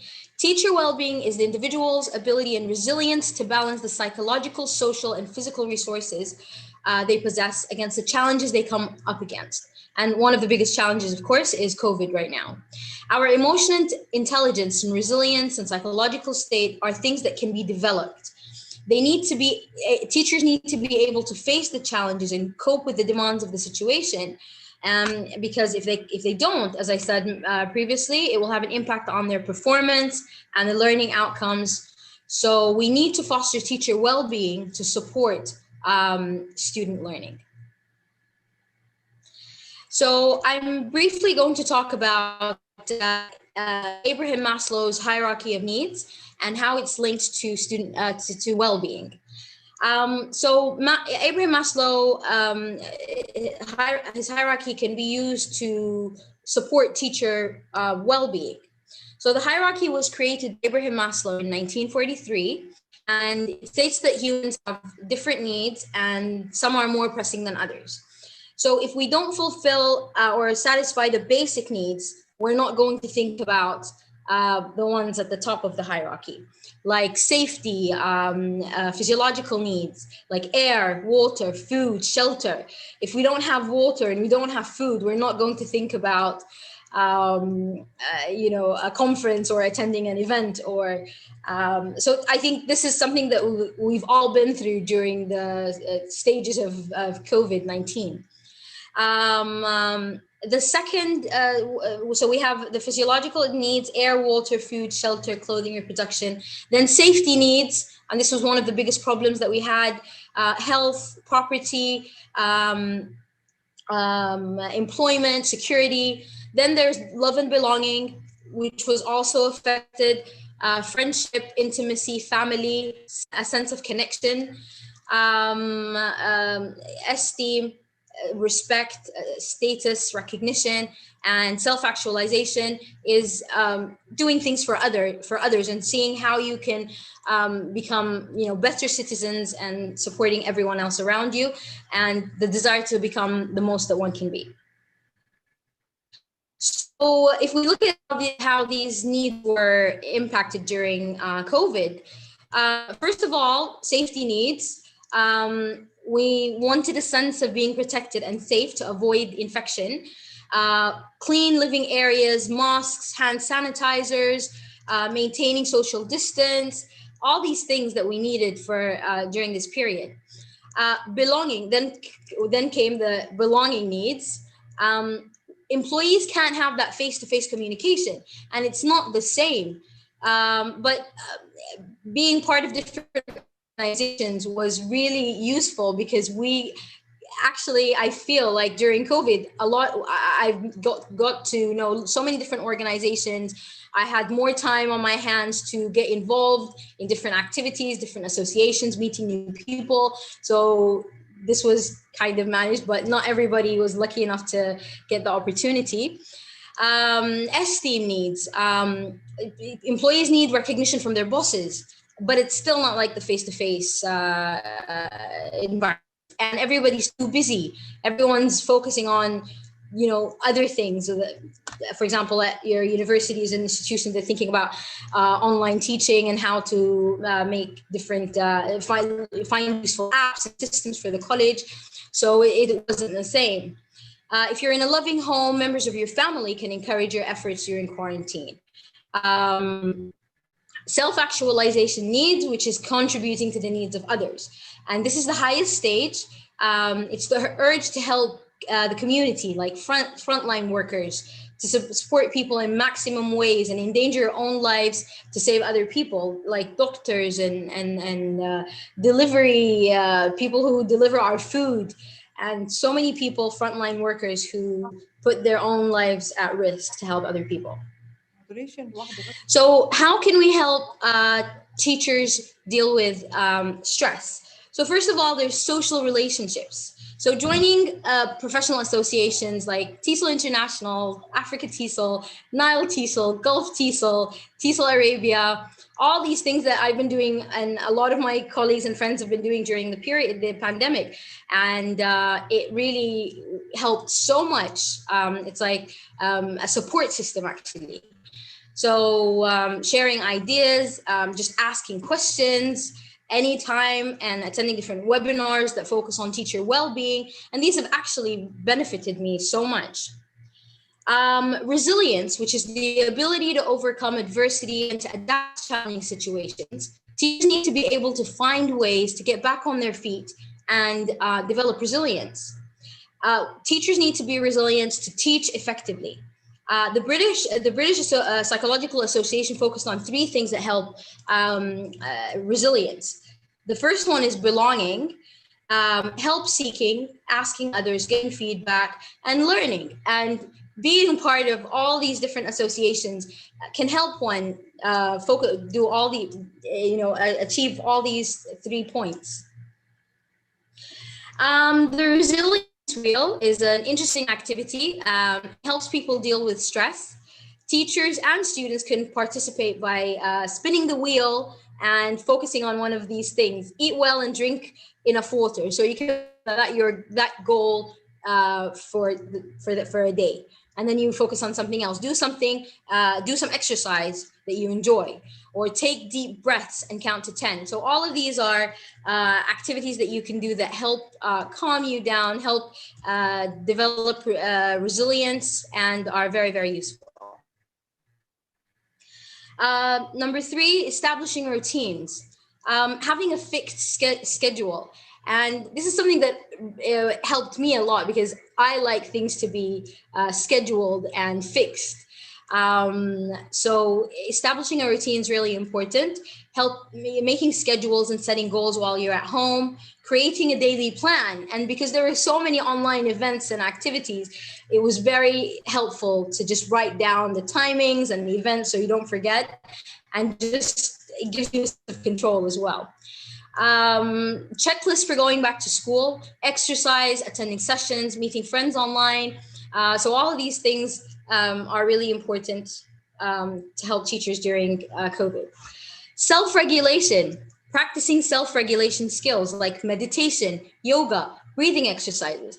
And I didn't even know that I liked yoga so much. And because I had free time during the virus, I started attending Rosa Arnson's yoga classes, and they were great. And they really helped me relax and calm down.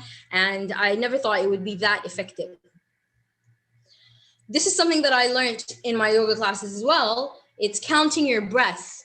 It's a very effective way to reduce stress. It's calming, and you actually think about you just like blocking the whole world outside and focusing on your breath and just not thinking about any problems. You should try it. It's really, really amazing. Sorry, I'm not sorry. I saw a post a few weeks ago on Facebook. Somebody said the most common phrase is "I'm sorry for the delay," but we always say "I'm sorry," and we're always behind. And things are not actually the way they were. So we should stop apologizing and find ways to take time for ourselves and set clear goals, know our boundaries, what we can do and what we can't do. Even if we're behind on deadlines, we're not in the same, we've never ever been in this situation before. So things are really different. So we shouldn't feel guilty about not doing things, and it can be very difficult, but it's important for mental health and wellness. Also, sometimes we get people asking us to present, and it's very tempting, but we have to learn to say, no, sorry, I can't do this. A dedicated workspace. It's important to create a dedicated workspace. When you designate a place as work only, you send an internal message to your own brain that signals that it's work mode, and it doesn't matter where you are. So this is one of the places that I really like now, and it's a nice fountain where I go and sit and work. Although the sound of the water is really loud, but it is actually relaxing, and I can focus more than when I'm in my room and I'm quiet in a completely quiet place. But maybe because I switched on work mode, you can find what suits you. People are different. So finding the right workplace is important, no matter where it is. Anywhere that motivates you to work and gets you in the mood is great. I'm an amazing person sheet. So this is something that I did with my students, but it's also something that we can do because it makes you think about the things that you're good at. I criticize myself a lot. I feel like, oh, I should have done this better. I should have done that better. But sometimes you don't focus on the good things. So I'm really good at. What are you really good at? I'm proud of myself when, and you fill in the blanks. I'm thoughtful because, and then it actually makes you think about the things that you've done and the things that your achievements. Okay, now I'm going to talk about coping strategies, HIN's coping strategies. So first of all, the TESOL International Lounge Live, that was one of the best things. It's an online hosted conversational space for educators around the world. It's very relaxed. People get to meet, talk to each other.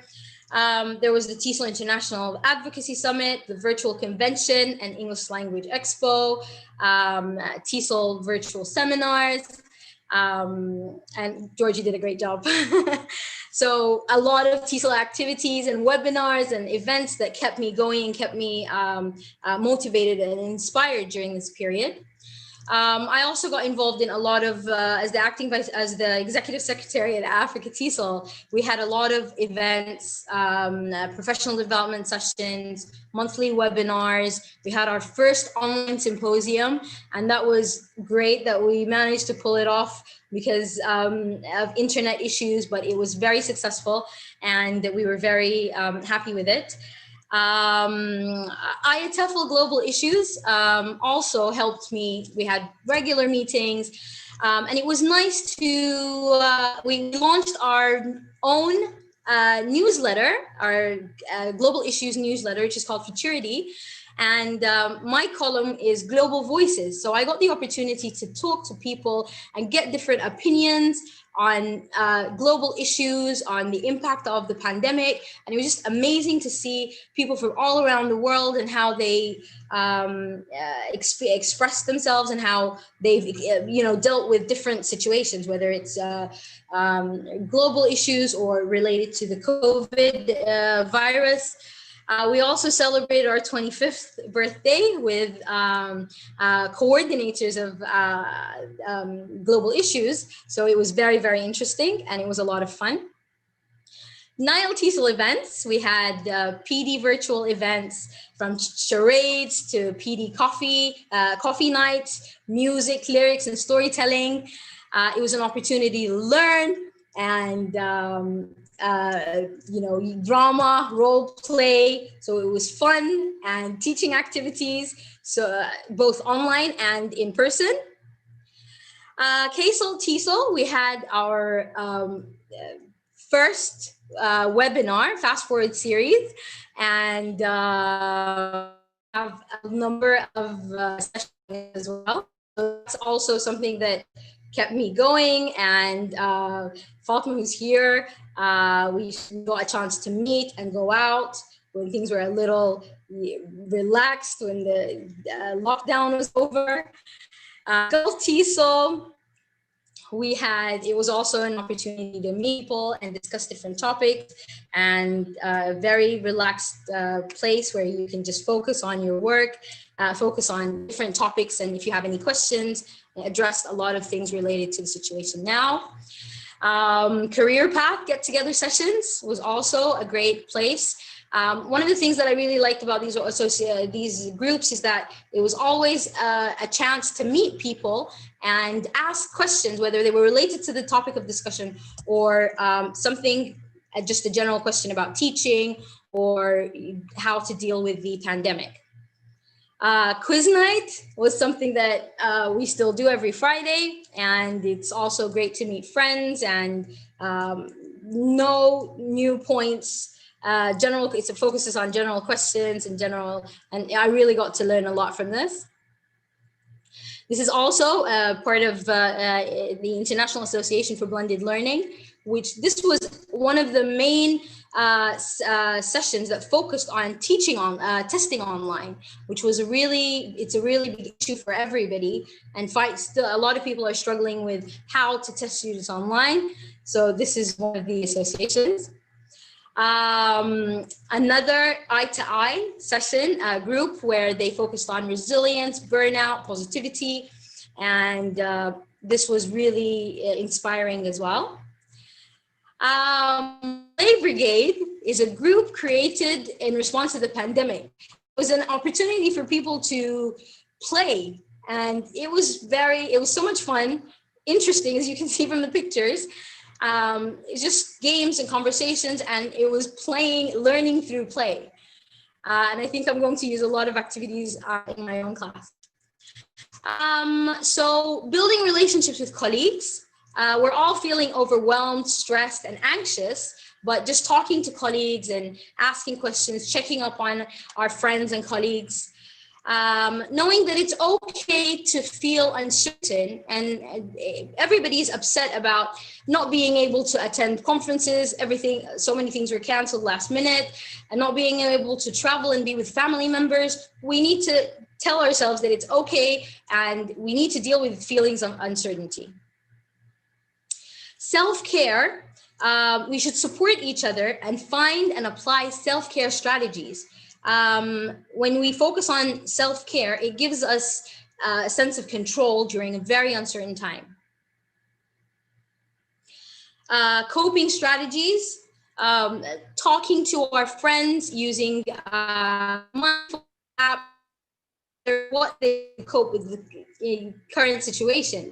It could be music, breathing, yoga, just closing your eyes and focusing on an object for a few minutes, just to calm yourself down. And we learned these coping strategies during COVID, so it was a good chance, because there are a lot of things that I've never done before, but we actually need to think about ourselves.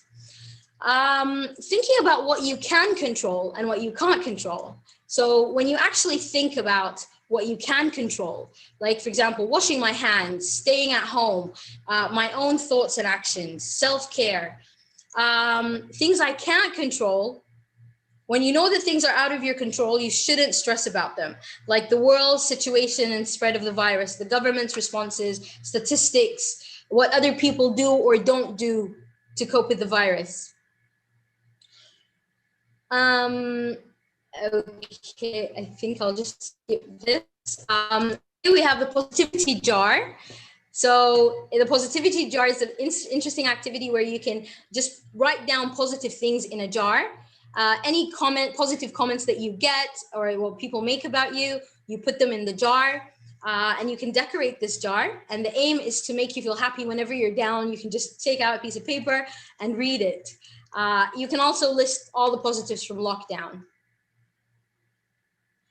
Self-awareness, and COVID has been a time for self-reflection for many of us. And it's important for us to understand our moods, emotions, and their effect on others.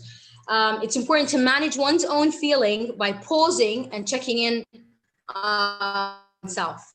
So we need to know how we feel on a day-to-day basis. It goes up and down depending on things that happen to us. One day we can be really happy, the next really depressed. And of course, this has to do with the current situation. This is similar, which is reading feelings and emotions. You rank your feelings, 1 being worst, 5 the best, and it gives you the opportunity to actually think about your emotions, to know exactly how you feel. This is very similar. It's coping and not coping. So you can, sometimes we don't really think about how we feel. But when you actually look at the arrow and think, oh, I'm in the middle, or I'm at the beginning, or when I need to get help from other people. Let your worries go. This activity helps us think about what's worrying us, and you write what you're worried about on a piece of paper, and you stick it on, you tie it to a balloon, and the size of the balloon represents the problem, the color as well. So you could actually think about what's worrying you for a few minutes and then let go of the balloon. This is something like in psychology, and it really works. It makes you, it detaches you from the problem. So that's the end of my presentation, I think. Yep. Thank you very much. And I hope you enjoyed it. Well, thank you very much. And I loved the last activity of the balloon. It's really something that you can take home and do with all your worries and let them fly. That will be Absolutely. brilliant. I did it on Zoom with my students, and it was amazing to see all the balloons, and it really helps a lot. Yeah. All this negative energy, let them fly and get out of there. So that's fantastic. So somebody says the queen. Oh, that's Hannah saying the queen of positivity. That's about you. And Thank you. Thank you, Hind. Wonderful question. I had Yasmin was asking, is it possible that anybody could join the brigade that you were talking about? The people who were playing. Yes, absolutely. Absolutely. Yes, it's so much fun, and I just laugh my head off. It's really, it's playing, but it really helps you relieve stress and laugh. It seems like I'm not the only one who liked the balloon. Asna Salim said the balloon thing rocks. So that's again another. Everybody's taking the balloon home. Right, Hind with always a sweet smile. So and thank you, Hind, for the lovely job as usual. That's from Deborah. So thank you, Hind. Thank you so much. Thank you for having me. Thank you. Cheers. Cheers. Right. So we are now moving to Egypt. Yes, my home country. And I think we are meeting Yumna Mohammed, and she's giving us a session about breakout rooms, a world of blend, empowerment, and integration. Hello, Yumna. Good to see you. Hi, Amira. Thank you for the intro. Let me talk more about the intro. So Yumna Yusuf is the academic coordinator of the English program at CCCS, the BUE, and she's a PhD candidate in linguistics at Al-Azhar University. She's a 14-year experienced teacher who is CELTA certified. She is a presenter in international conferences like Nile TESOL and TESOL Arabia. Among her many interests are curriculum and professional development. The floor is all Yumna. The floor is all yours, Yumna. Thank you very much. Thank you for the intro, and everybody, good evening. Hi, I'm Sana. So it's really lovely joining you after these 2 inspiring sessions. So maybe I can add to the day and take the stress away from the teachers and the students as well through the breakout rooms.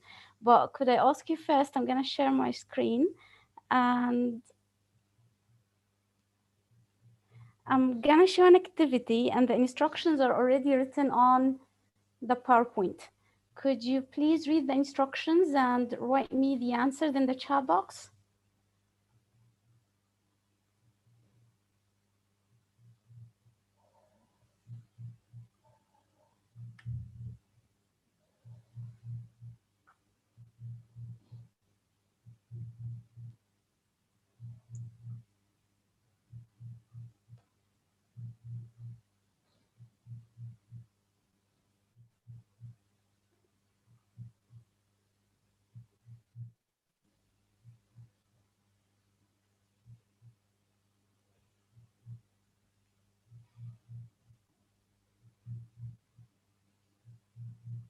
Wow, scary.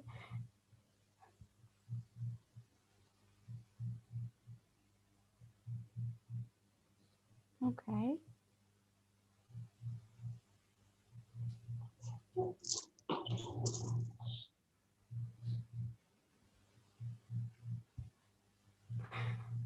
Wow, I love your answers. So we are very close and scary and unpredictable. Okay, so I'm opening up to an activity, and I just asked you to write, to read the instructions on the data show and then answer me, right? So I'm gonna link this in a sec to breakout rooms, but I'd like to welcome you all on board for the breakout rooms, a world of blending, empowerment and integration. This is Yumna Yusuf with you. And could you please start by reading the aims of the session first?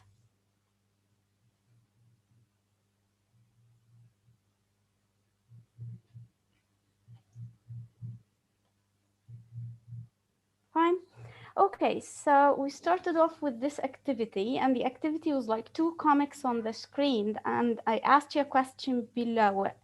And this is what we call immediate involvement into the class. So usually when I do it with my students, I open up with like a question on board, and then I break them into rooms, and they have together to talk together about it. Does it take time for them to think of the instructions in the first time? Yes. That's why when I opened up to the activity, I asked you to write in the chat box, since we don't have a chance like to do the breakout activity together.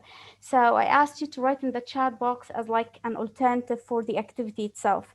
But however, what I do is usually when I break my students into rooms, I have like 8 cartoons of these, and the cartoons are coming from Glassbergen, and it's a very nice website that has tons of cartoons on it.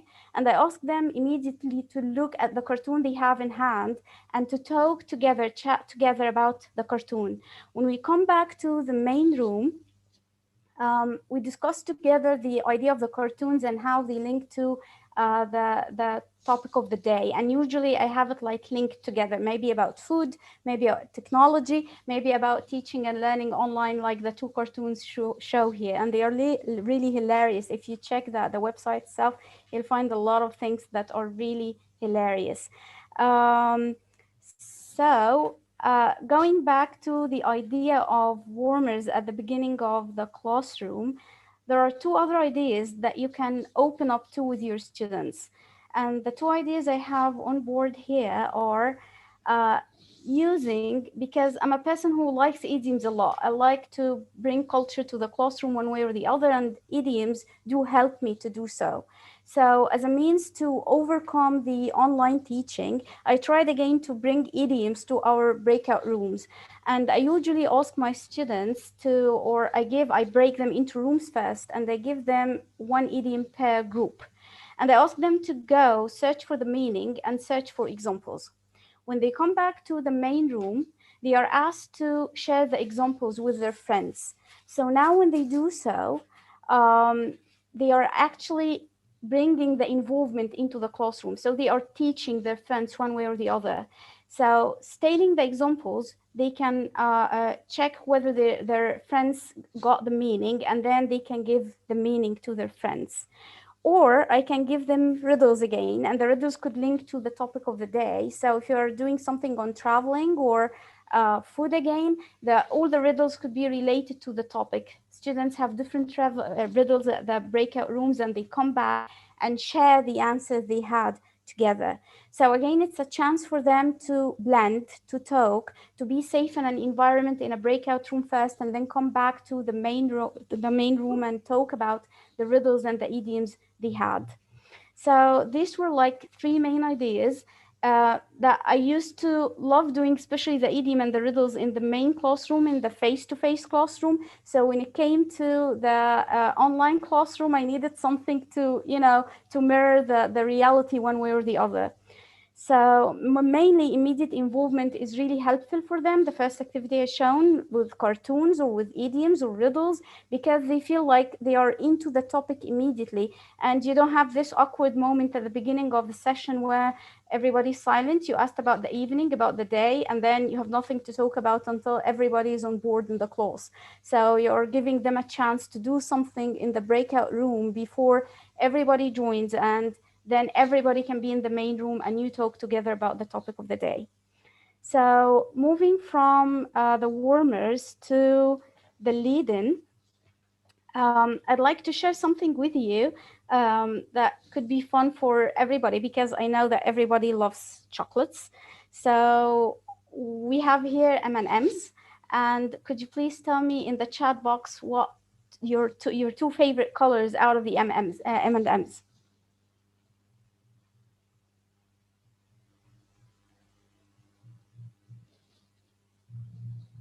Red and yellow. That's not.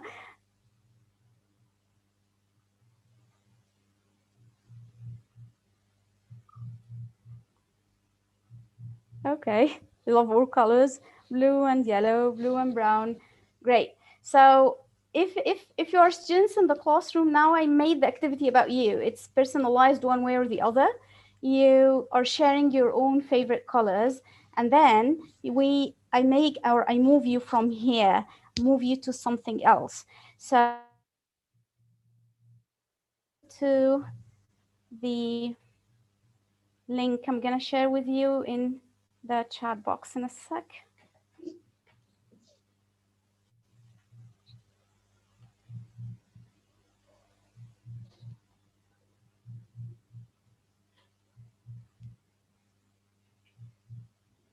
Okay, please press the link.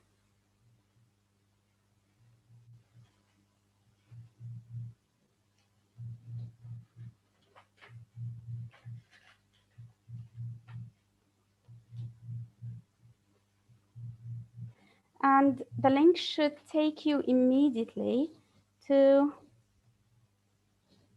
these questions.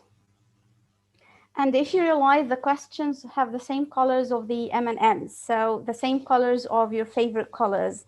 And the idea is that these questions are coming from a normal textbook, like face-to-face or live textbook, and they are the questions that we lead into the topic of the day. And the topic of the day is about family. So when I break my students out into rooms, I ask them to look at the favorite color in the favorite color. So if, for example, Amira has got like a yellow and green, she should pick the questions in these colors, and then the friends she has in that breakout room, they can discuss together using their favorite colors. If they are done before the timing of the breakout room ends, they can go into the other questions. Again, instead of having like the classic way of leading into the classroom, you've got like you're adding flavor to your activities. Again, you are adding them or bringing them into the learning process. You are sharing with them your ideas, and you're trying to involve them and make things about them. So all of them can be done throughout the break rooms before they come back to the main room and start summarizing their ideas to the whole group. So going back to the PowerPoint, and going back to the M&Ms again. So this activity is actually inspired by a session I attended through the British Council Egypt, and it's called Starting and Finishing Online Classes Effectively. And it was one of the marvelous ideas that I got from the session. So I wanted to share with you in a way that you can use with your students, and again, involve them and give empowerment to your students through the lead-in activities. Again, if you remember the aims of the session, we were going to talk about warmers and lead-in first, and then we were moving to the productive skills. So I'm gonna move first to speaking, and I've got 3 activities for you in the speak. Sorry, Yomna, I've muted you because there was background noise. Now unmute yourself, please.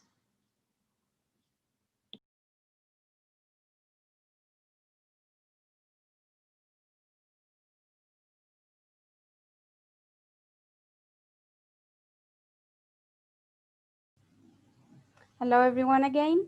So going back to the activities again, we were talking about after the lead-in and the warmers, we are moving to speaking activities that you can share with your students again. And the 3 speaking activities I'm gonna show you are serving lower levels, higher levels, and an activity that could serve fluency as well as be a lead-in at the beginning of the class. And the activity I'm showing you here is sorting and rehearsing dialogues. And again, I'm gonna share with you something in the chat box, and if you could please go to the link.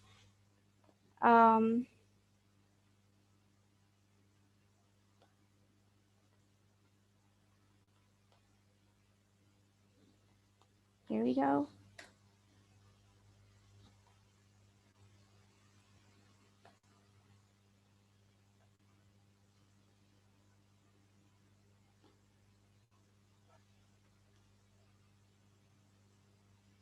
So the idea is that we are at the doctor's.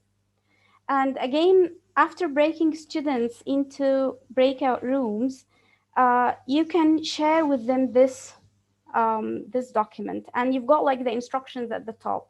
You've got mainly 2 students in the classroom, and you ask them to look together at the dialogue, which is jumbled, and they need to sort it out. So they need to see what comes first, second, and third, and so on. After they sort out the dialogue, they number the lines for themselves. So they put number 1, number 2, number 3, and so on. And then you ask them to practice saying them. So they rehearse. Now they did the sorting and the rehearsing. And the idea for them is to practice the rehearse a number of times because they are lower levels, and tell them when they come back to the main room, they are going to share the the conversation between the doctor and the patient together, and they need to act, and the best actors are going to be the winners. So they don't have to act the whole dialogue, but what they can do is, or what you can do is split the dialogue between groups. So maybe 2 or 3 lines for each group, and then you switch. And the whole class at the end in the main room decide who the winner is, because they will be acting and they will be judged according to what they can do. Again, so if we go back to the data show here, you've got the 2 links from which I got the dialects. So these 2 links have got very nice dialects, which are easy and suitable for the lower levels, and it serves daily life situations. So you can go to them, pick the thing that you're going to teach for the day, and you can share with the students what they can do, and they can rehearse and practice what they have in hand. Moving to the following speaking activity, which serves higher level a bit. I think everybody loves the functional language of agreeing, disagreeing, and how they do it and use it in the classroom.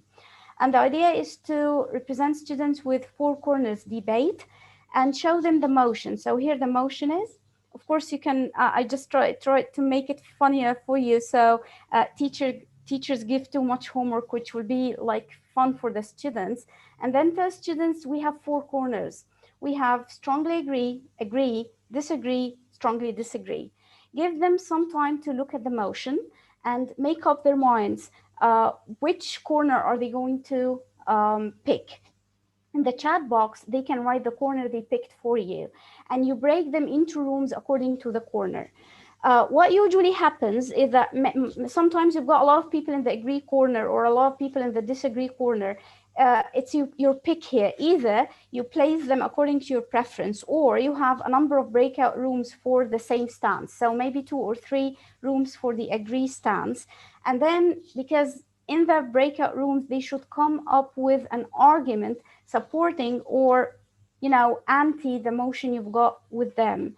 Then when they come back to the main room, they are going to put the arguments to their friends, put it ahead, and they can discuss together whether they agree or disagree with the arguments.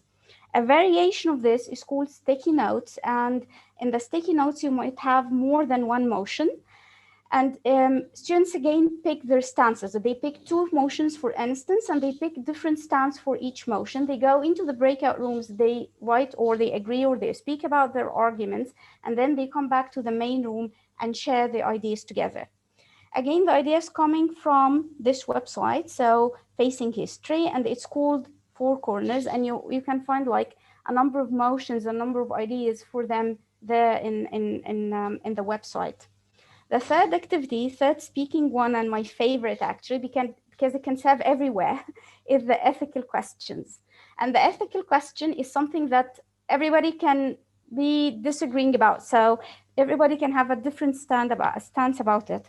So here we've got like a robbery in the bank, and the robber went to an alley, and then I followed him. So is this right and wrong? Students again in the breakout rooms will go and start arguing whether this is right or wrong.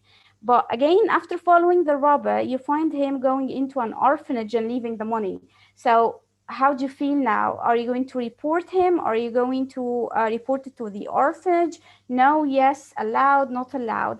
So all of these questions can be answered in the breakout rooms. And again, you can leave it open for the students not to come back to the main room until they agree on the answer, or you can give them a time limit to stop talking about it or by the time limit, and tell them they must reach an agreement by the time limit. And they come back with an agreement to the time limit, after the time limit, to the main room. Again, you can find tons of ideas in ethics here, and I have like 3 main ideas left, so inshallah I'm going to run quickly to them. Moving to the other productive skill, which is the writing. I've got something for the lower levels, which is this. You've got different pictures. They are totally unrelated. You can show them to the students and then ask them to break into rooms and write something in which they serve the 6 items. So the 6 items must be included in the writing. It's again your choice, either to have like the set, the same set for all the breakout rooms, or have different sets for different breakout rooms. When they come back to the main room, they can start sharing their stories, or if you don't have time and they've got like Google Classroom or an online platform where they can write their writing and comment on each other writings on the grammar, spelling, structure, they can do so. The following activity is inspired by Face-to-Face Upper Intermediate book. And there is a lesson called Have a Spooky Day. And this serves a bit of the higher level writing style. And again, the idea of the lesson was that they should they should be introduced to idioms for spooky days and for scary things. And then they should write something about this. And again, you can break them into rooms, have 3 people in the room, and ask them only to write the beginning and the body of the story for 10 minutes. They are going to quarrel about the time, but again, leave like a 5-minute domain for them to move at. And then after that, you ask them to hand you the link of the Google Sheet, and you send it to another group where they continue after the story and continue to the conclusion. So now we have different people continuing the story. They can comment on the use of the idioms, and they can comment on how their friends did in the first part of the writing. Again, use your platform if you don't have time for sharing the writings together. So been through the warmers, lead-ins, speaking and writing. One last thing to serve the system in the classroom, the grammar. If you can see the man down there, he's a silent man and he's asking people to be silent. And we can use these two websites to go and find silent videos. And again, either pick one video or you can pick different videos to share with your breakout rooms. And it's your call at this point. If you're teaching the post at the moment, so you can ask them to look at the video and recount the story in the post, share it in the main room. Or in the present, they can write a narrative about the story they are watching in the video. or the future, they can watch the video, and after the video ends, they can anticipate what's going to happen in the future. Or if they are a bit of lower levels, they can write 3 questions about the video, and when they come back to the main room, they can ask people to, answer the question, then they start discussing together. So I hope you found some useful ideas in the session. This brings me to the end of it. I'd like to thank you. If you've got any questions, if you'd like to be sent the PowerPoint, please email me at yumnayusuf@boe.edu.eg. Amira, I hope I made it in the correct time. Thank you very much. You're so welcome. Thank you very much, Yumna. Well done. I have a couple of questions. Yes, please. First, I have to say, can you also answer questions related to breakout rooms on MS Microsoft Teams, basically? Well, I haven't used it because usually we use Zoom. We mostly haven't tried the Microsoft, but if I can take notes of the question and search for the answer, come back to the person who asked the question, that would be great. I think it was Hannah who asked the question. Okay, Ms. Hannah, that's lovely. I'll look for the answer and come back to you. Well, I'm just a messenger. I came across that question by an anonymous person in Q&A. I'm just a messenger passing on. Okay. Great presentation, by the way, Yumna. Thank you, Ms. Hannah. Thank you. Well, thank you. Everybody's saying that was wonderful, Yumna. Khadija is saying, Asma is saying very inspiring. Asna is saying thank you. Of course, Hannah is saying amazing ideas, Yumna.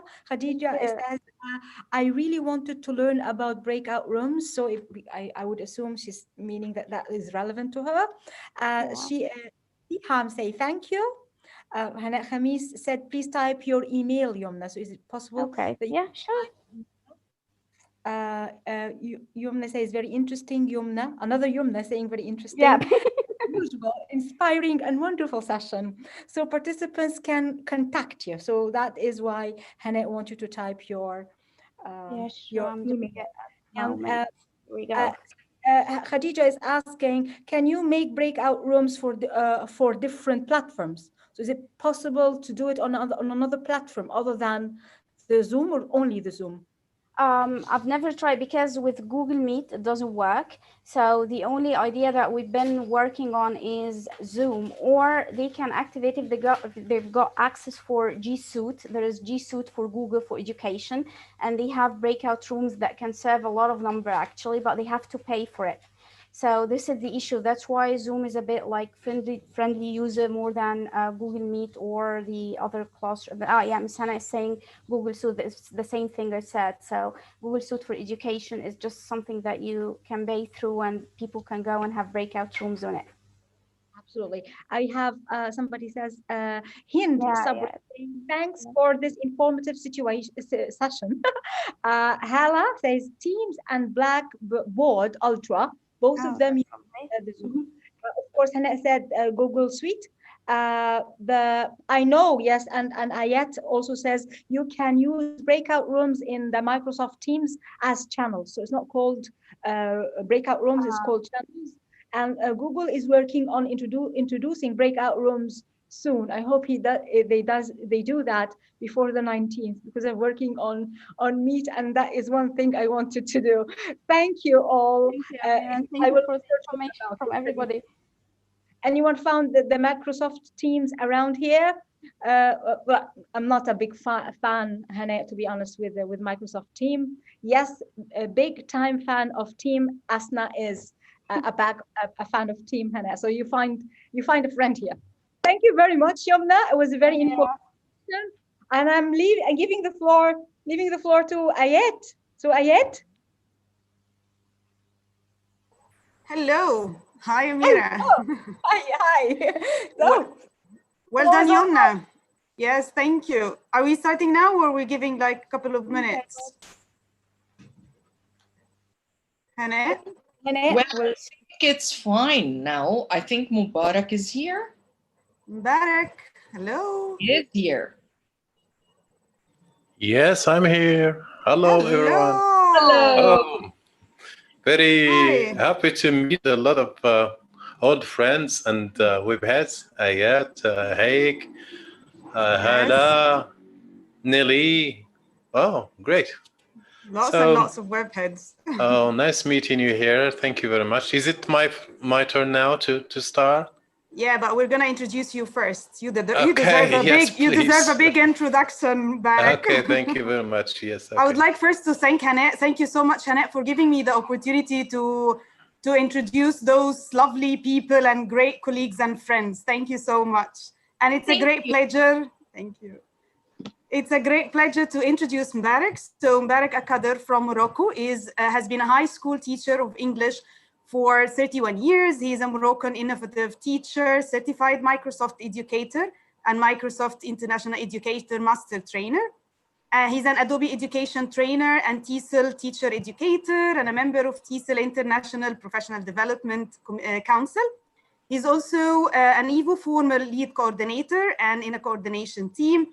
He is a certified National Geographic Educator and Climate Action Leader, honorary doctorate in sustainable development, and he's a great teacher, educator, and an inspiration to all of us, and first of all, to me as well. Thank you so much, Mubarak, for being here. Thank you very much for this gorgeous introduction. This makes me humbled.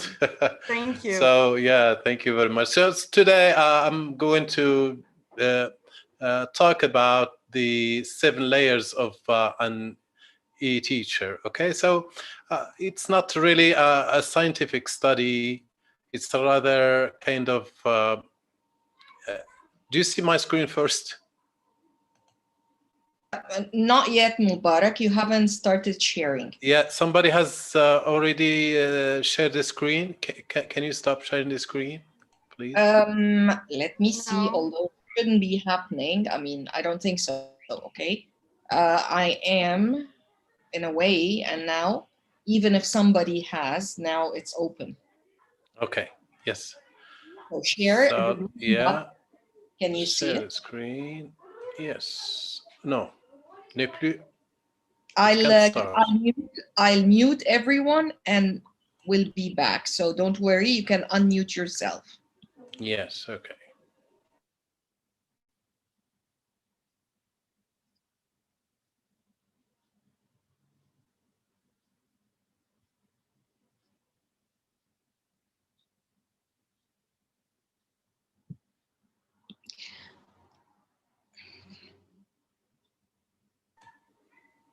Is it working for you?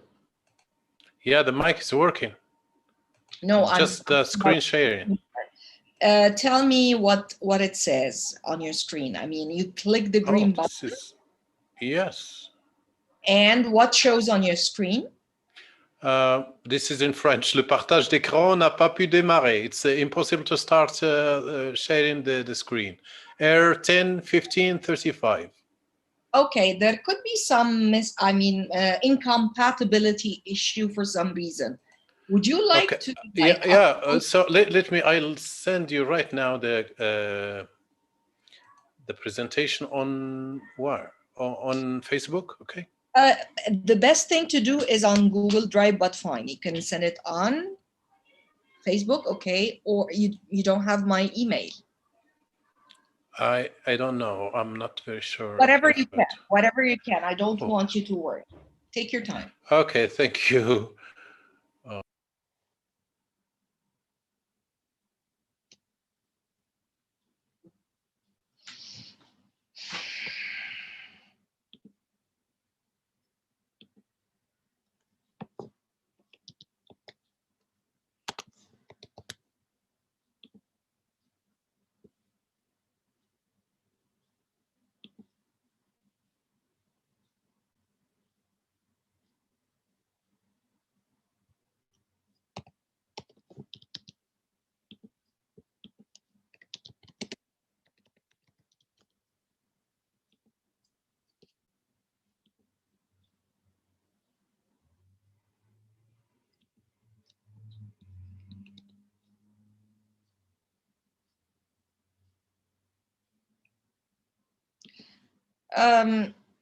Mubarak, I already sent you an email so you can respond to it if you wish. Okay, I'll just open my email right now. I chose just to Yes, this is your. You see, for everyone, the technological glitches are something that you cannot avoid whatever you do. Yeah, no worries, no worries. We've been there, we've done Even that. though you spend all your life. Nobody is secure, no matter what. Yeah, sure.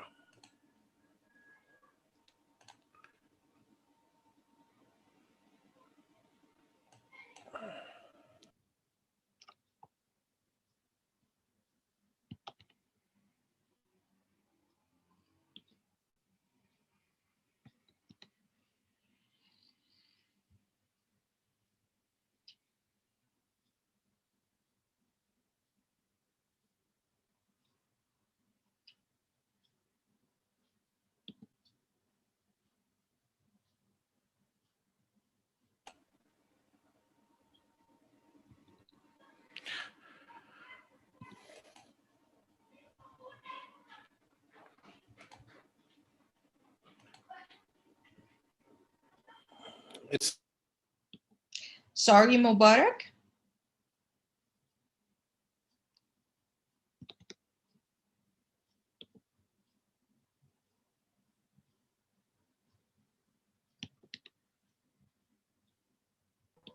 Barak, you're muted, Barak. We cannot hear you. now. Have you sent that Yes. over email? It's been uploaded. I sent one on Facebook. Let me And now check. I'm sending it on the email. You mean Facebook Messenger? Yes, Messenger. Nothing showed up there. Okay. Well, if it's a little heavy, gotta take time. Yeah, I guess so. Let's hope. Send it. Let's hope for the best. No worries, no worries. Anyways, let's just start talking. I choose this title, The 7 Layers, and I was inspired by the Photoshop. When you look at Photoshop, you find a lot of layers, and all the magic graphics that come up that you can come up with Photoshop is because of this technique of layers. It means that any layer that you add can just be an addition to an existent layer. So in the end, you can come up with a wonderful work because of the gathering and assembly of these layers.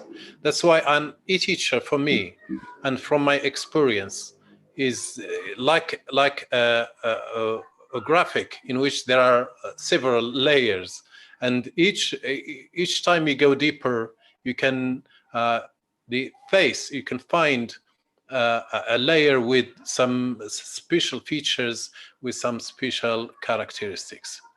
Okay, for the first layer, I think is the layer of a psychologist. A psychologist, because an e-teacher should know how do we learn, should have a clear answer to the question, how do we learn? Of course, throughout the history of knowledge, there have been a lot of theories, different theories, starting from behaviorism into cognitivism, into constructivism, into connectivism, and each one is not really denying the previous one, but it's just complementing it or opening other horizons to it.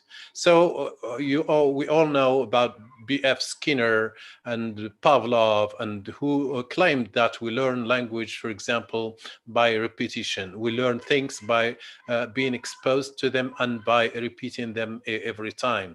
This is the way we learn. However, when cognitivism came, they said, oh no, learning, it happens inside the brain, inside the mind. So we have to there is a process that is going on inside, and it is an internal process. So it takes time to internalize the rules and then to internalize knowledge. It's not only by exposition to knowledge. Here, of course, there have been a lot of methods resulting from the differences between these theories. Afterwards, when constructivism came, they said, no, we don't learn that way. We learn that way in some particular situations, but there are other situations in which we learn only by constructing knowledge. Knowledge is constructed through discovery, through collaboration, through scaffolding, through a lot of experience in learning. So project work, for example, learning is based on constructivism, because when the learner learns through doing, he or they remember what they learned. They really understand and develop the skills they want to develop. Okay, so connectivism also is somehow related to constructivism, because we learn through our connections. So now we are here as educators, as learners, and we learn from each other because we are connected to each other. Okay, with the webheads, for example, as a community. Personally, when I came to the community, I joined the community of webheads of, let's say, Electronic Village Online. I was almost vacant in what comes to internet, to using technology, but through my connections, through the people I learned from, I was connected to, I worked with, I learned a lot of things. And currently I'm still learning a lot of things because I'm connected to people. So these are the main theories of learning are behaviorism, connectivism, constructivism, and connectivism. The first one, I said behaviorism, cognitivism, okay, constructivism and connectivism. And each of these theories results in a kind of method, okay? So, and the method that we have, we develop also kind of approaches and techniques that we use in the classroom to implement these theories. Okay, according to me, this is the first layer. So an e-teacher should understand that there are differences in theories, and he has to choose which one is suitable to the situation in which they work. For the second one, the second layer, I consider that an e-teacher should be a learning designer. Because it's a job here, it's a kind of a heavy task to design learning. It's not only to teach. Sometimes we go to the classroom, we take a textbook, and we don't know how it came to life, that textbook, who made it, and what does it have as a content, because it's a responsibility to design learning. What skills does it develop? Now, a teacher should really care about this, should design his own learning, his own content, and his own resources. He should be selective in deciding what resources to use. For example, you have he has to simplify the content. He has also to design from the learner's point of view, because in the end, he is not doing that for himself or for herself. He is teaching learners, and these learners should, find something that interests them. Oh, at last. Oh, thank you. Yeah, I'm in the second layer, Hala. Yeah, that's it. Thank you very much. I'm in the second one. Learning designer. Yeah, so I said that any teacher should be a learning designer because he has to simplify the content, design from the learner's point of view, and make the learning learning experience fun and engaging. Okay, for example, here when you integrate, for example, Kahoot or gamification in general, when you have this principle of making your learning fun, you try to transfer the principles used in games into your learning, into your classes, and then that's gamification. You gamify your learning. Okay, you gamify your classes. It's not using games, but you using the principles, using the features, using the characteristics of games into your learning. And of course, there are a lot, including, let's say, celebration, including leaderboard, including positive feedback, a lot of elements that make games very attractive to our learners. Also, we have to keep innovating. As you know, every day now, there are new tools to put on the platforms and created, and a lot of them are free. So we have to keep all the time looking for the new things and innovating in the learning and trying to do the best, to make the best out of what we have. Sometimes you'd say, oh, I like in our context in Morocco, the classrooms are not equipped with the internet. There are no computers in my class, and so on. That's not an excuse as far as I'm concerned. I never complained about that. I used to take my own laptop and my own video projector and my own devices. I used to work with my own devices. So because I had no choice, either I do that or I do nothing at all.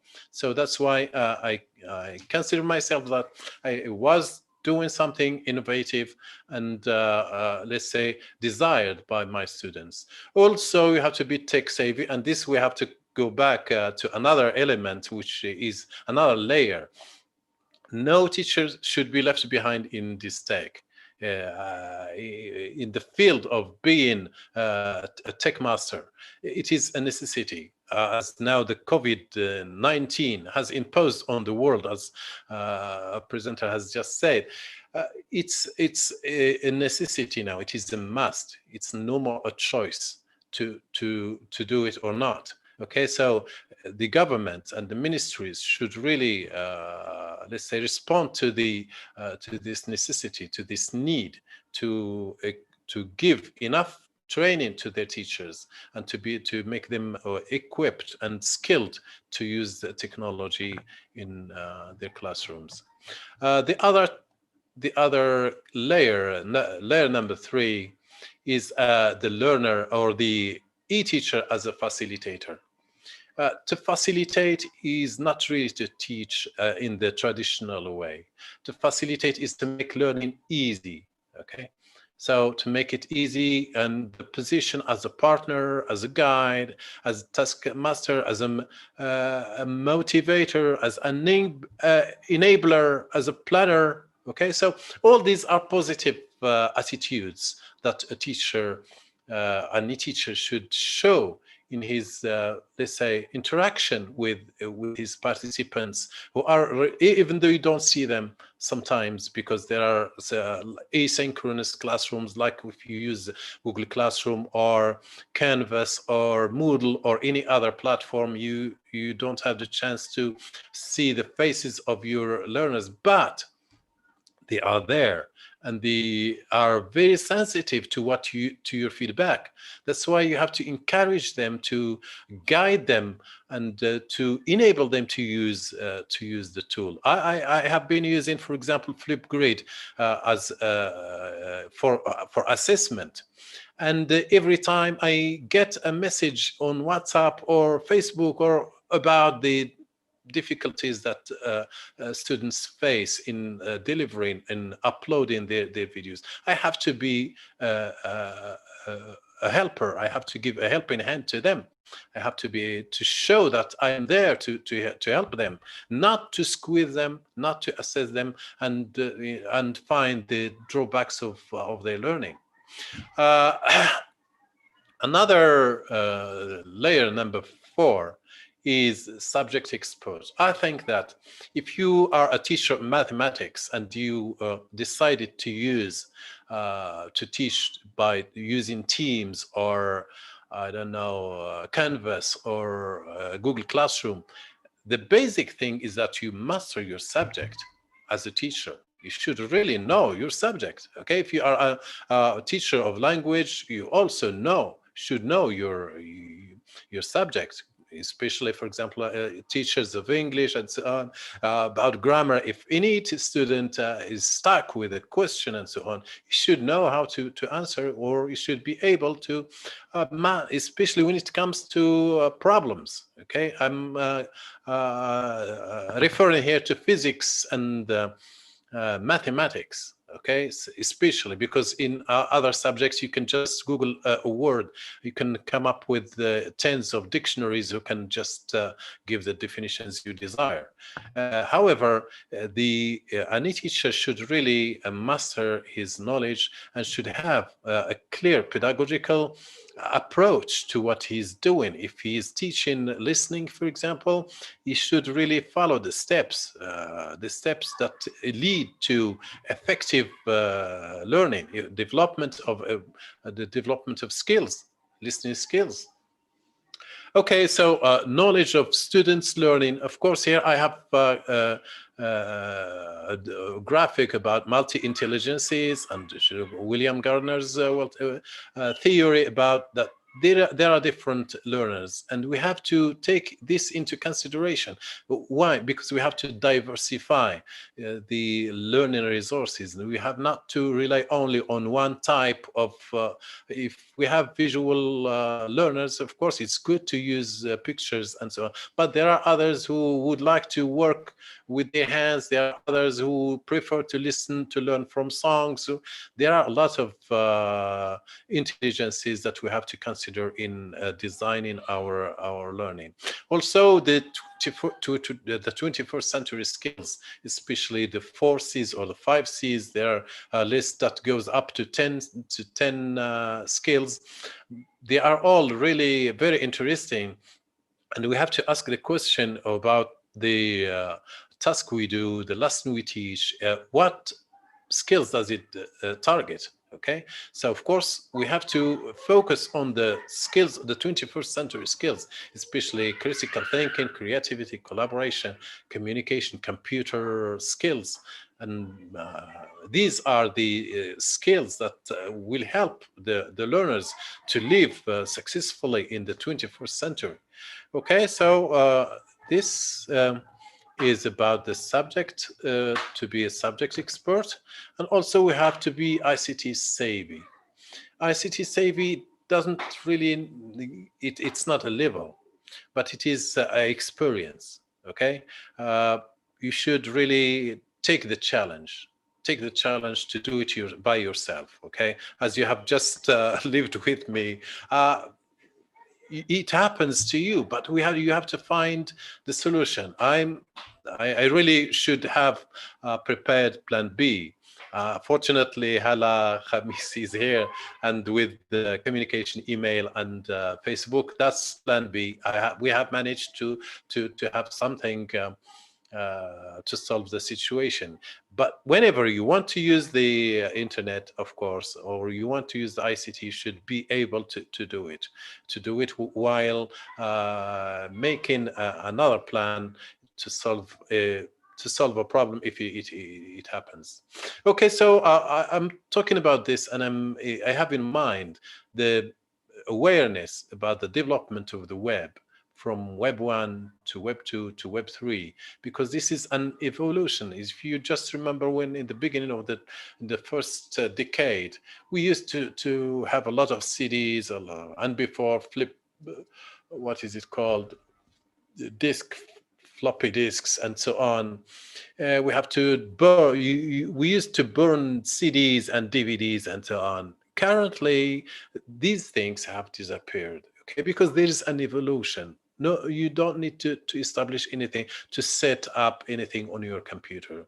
You only have to have accounts on different platforms, and they do almost everything. I liked a presentation. I'm sorry for the name, but the Google tools that are used in the classroom. Okay, Google provides great opportunities for tools to be used online for the classroom and for collaboration among teachers and a lot. These are the generation of Web tools, of Web 2 tools. And there are others to come, Web 2.3, in which there is a movement from to reality. You can purchase things. You can ask your refrigerator to start work. You can do a lot of things using the third generation of the web.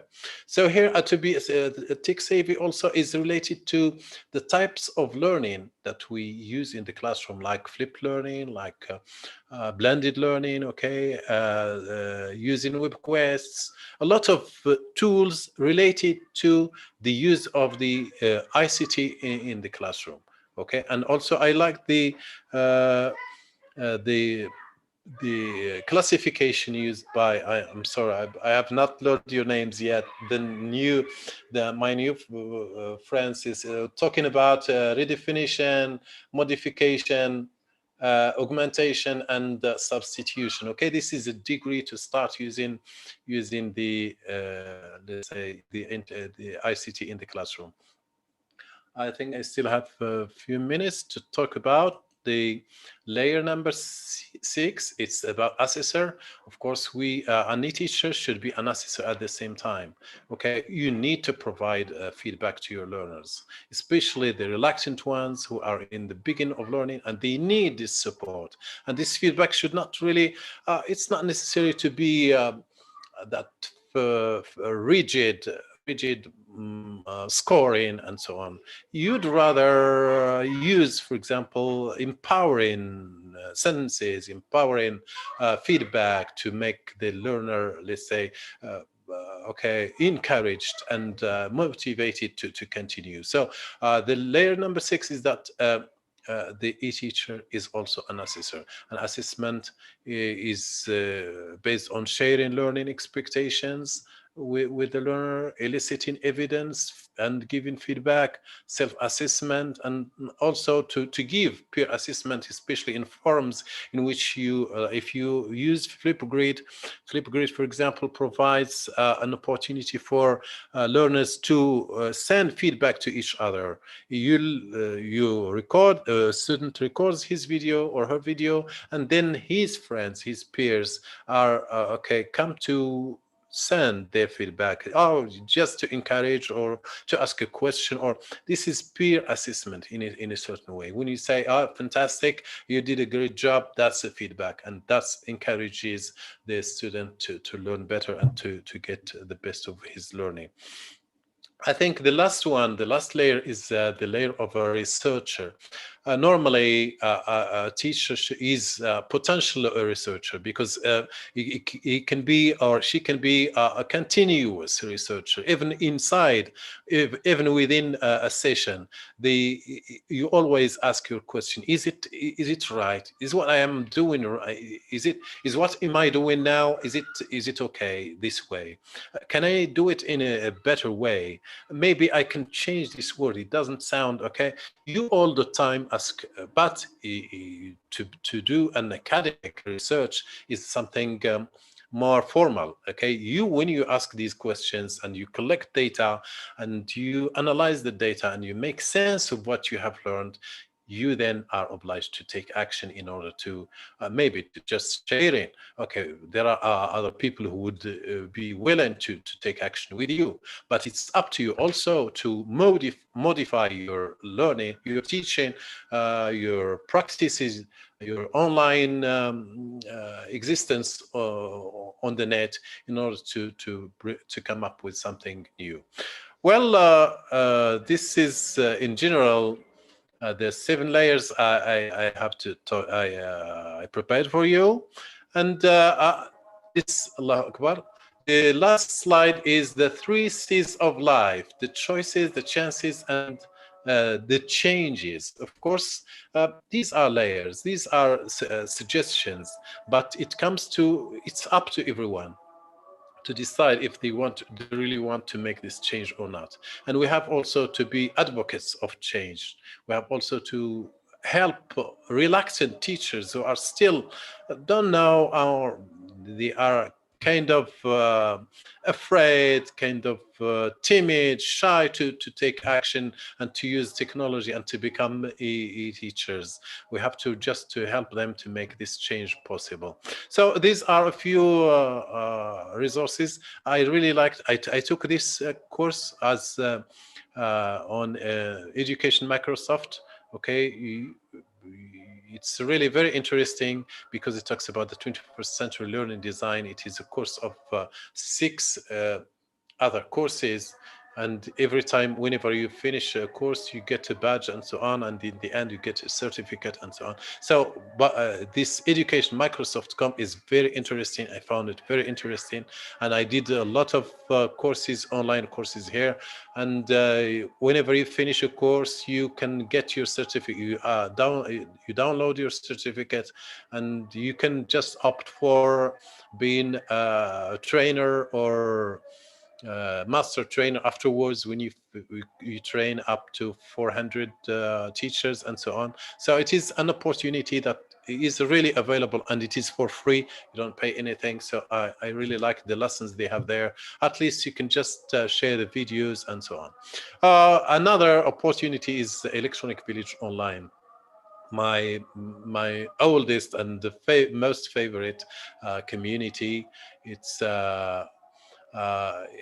the community of web heads. I joined here in 2009, and I worked with Ayat in Bo and the ICT4Ls, and I learned a lot, and I can never leave this the community. I really feel kind of nostalgic to previous sessions, and I feel at home. This is it. I consider Evo as my home. So I may not be a very good member at certain moments, but I just feel myself a member of Evo. So I invite you to check these Evo sessions for the teachers who haven't yet taken this experience. You will find a wonderful community there, and we give 5 weeks sessions for every year, and we are now preparing the next session, Evo 21. So you're welcome to join us there. These are 2 links for William Gardner's and Mark Prensky's digital natives, if you are interested. So I think it's time. So thank you very much, and I'm really happy to be among you. Thank you so much, Derek. Thank you so much. People wanted the links for, I think, that the first one, the 3 C's, where you get the courses and that you mentioned. So would you say the name again, maybe, and people can check it out? The 21st century skills? Yeah. Okay, I'm going to.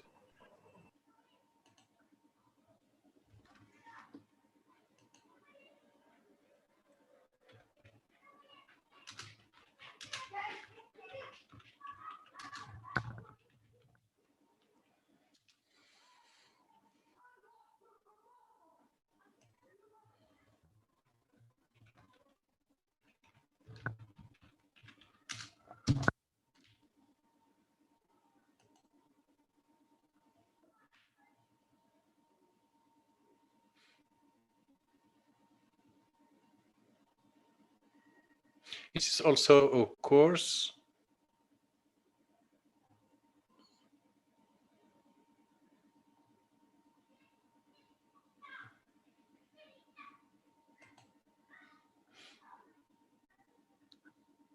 Let me just.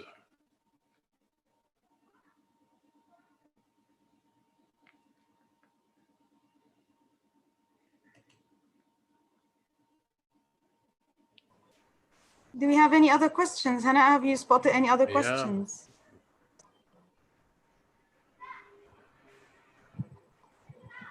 Well, allow me to just go through the chat. Well, yeah, I don't. Apparently, okay, it would be nice, Mubarak, if you could share the last couple of links, as Ayat said, especially the EVO sessions, how to join them. And you mentioned a couple of other perks, you know, chance for The free. EVO, I can share the Facebook page, and then Okay, the yes. announcements will go live in December, because the EVO courses are run in January and February, so they are 5-week courses, and the announcements go live in December. So I'll share the link to the Facebook page where you can follow up the news of EVO, and I Barak have can share shared, that. yeah. Okay, I've shared a few of them here. Hela Fauzi from Sudan says, I can't believe it's been 15 years now. Yes, Hela is, we've been, hello Hela. Yeah. But Hela's no longer in Sudan. That's what I realized. Is she now in? Really? She's in Saudi Arabia, I think. She is? Okay, yeah. She's in Bahrain now. Oh, Bahrain, lovely. already. Good. All over the place. Rana Yeah. Khan from Kuwait, Tisal Gulf, is saying hi. So it's basically people saying hi to you. And amazing job, super job, Mubarak. Thank God. Thank you very much. You made it. Remember the last time you, Ayet, and I were planning on a get-together was like 3 years ago. And I think we had Maria Osa. You remember that? It was such a funny story. Yeah. Would you like to share it to the audience? What happened? You remember the phone, something had to do with the phone or the internet Yeah, line. with the lines. Yeah, there was somebody who was stealing the lines or the telephone lines from the neighborhood. And one day we had a meeting like this one. We were programmed to meet in the morning. I started my computer and there was no phone. No, the line is dead. Okay, I went outside to look for the line, and it was somebody cut the line, and for about, I would say, 100 meters or so, all the line was stolen. So we had to wait for 3 days. I'm not sure. I'm not sure what that guy did with that 12 meter line. They sold it because it's made of silver. So I see. Ooh. Okay. Yeah, there is. That makes sense. Yeah, it's sold. It's being sold. Oh my God! And we couldn't meet you, unfortunately. But see now, we've made it. Thank you. Oh, thank you very much. Yeah, right. Thank you. Good. So I hope you stay with us for the last bit of the day today, and it's an enjoyable performance by our dear friend Alison Kushki. Okay, Larkin Kushki from again Kuwait. She's a member of Tisal Gulf. She's prepared for us a very special session today about poetry. And it's a mix of so many artistic things together. We're going to all have a very short break, and no changes, no links whatsoever. Just pause the stream and the recording, come back 10 minutes on the dot. Okay, so UTC, it's going to be 6:30 p.m. UTC. Thank you very much, and see you in 10. Thank you, Thank you very Mubarak. much. Thank Yeah. you. Thank you.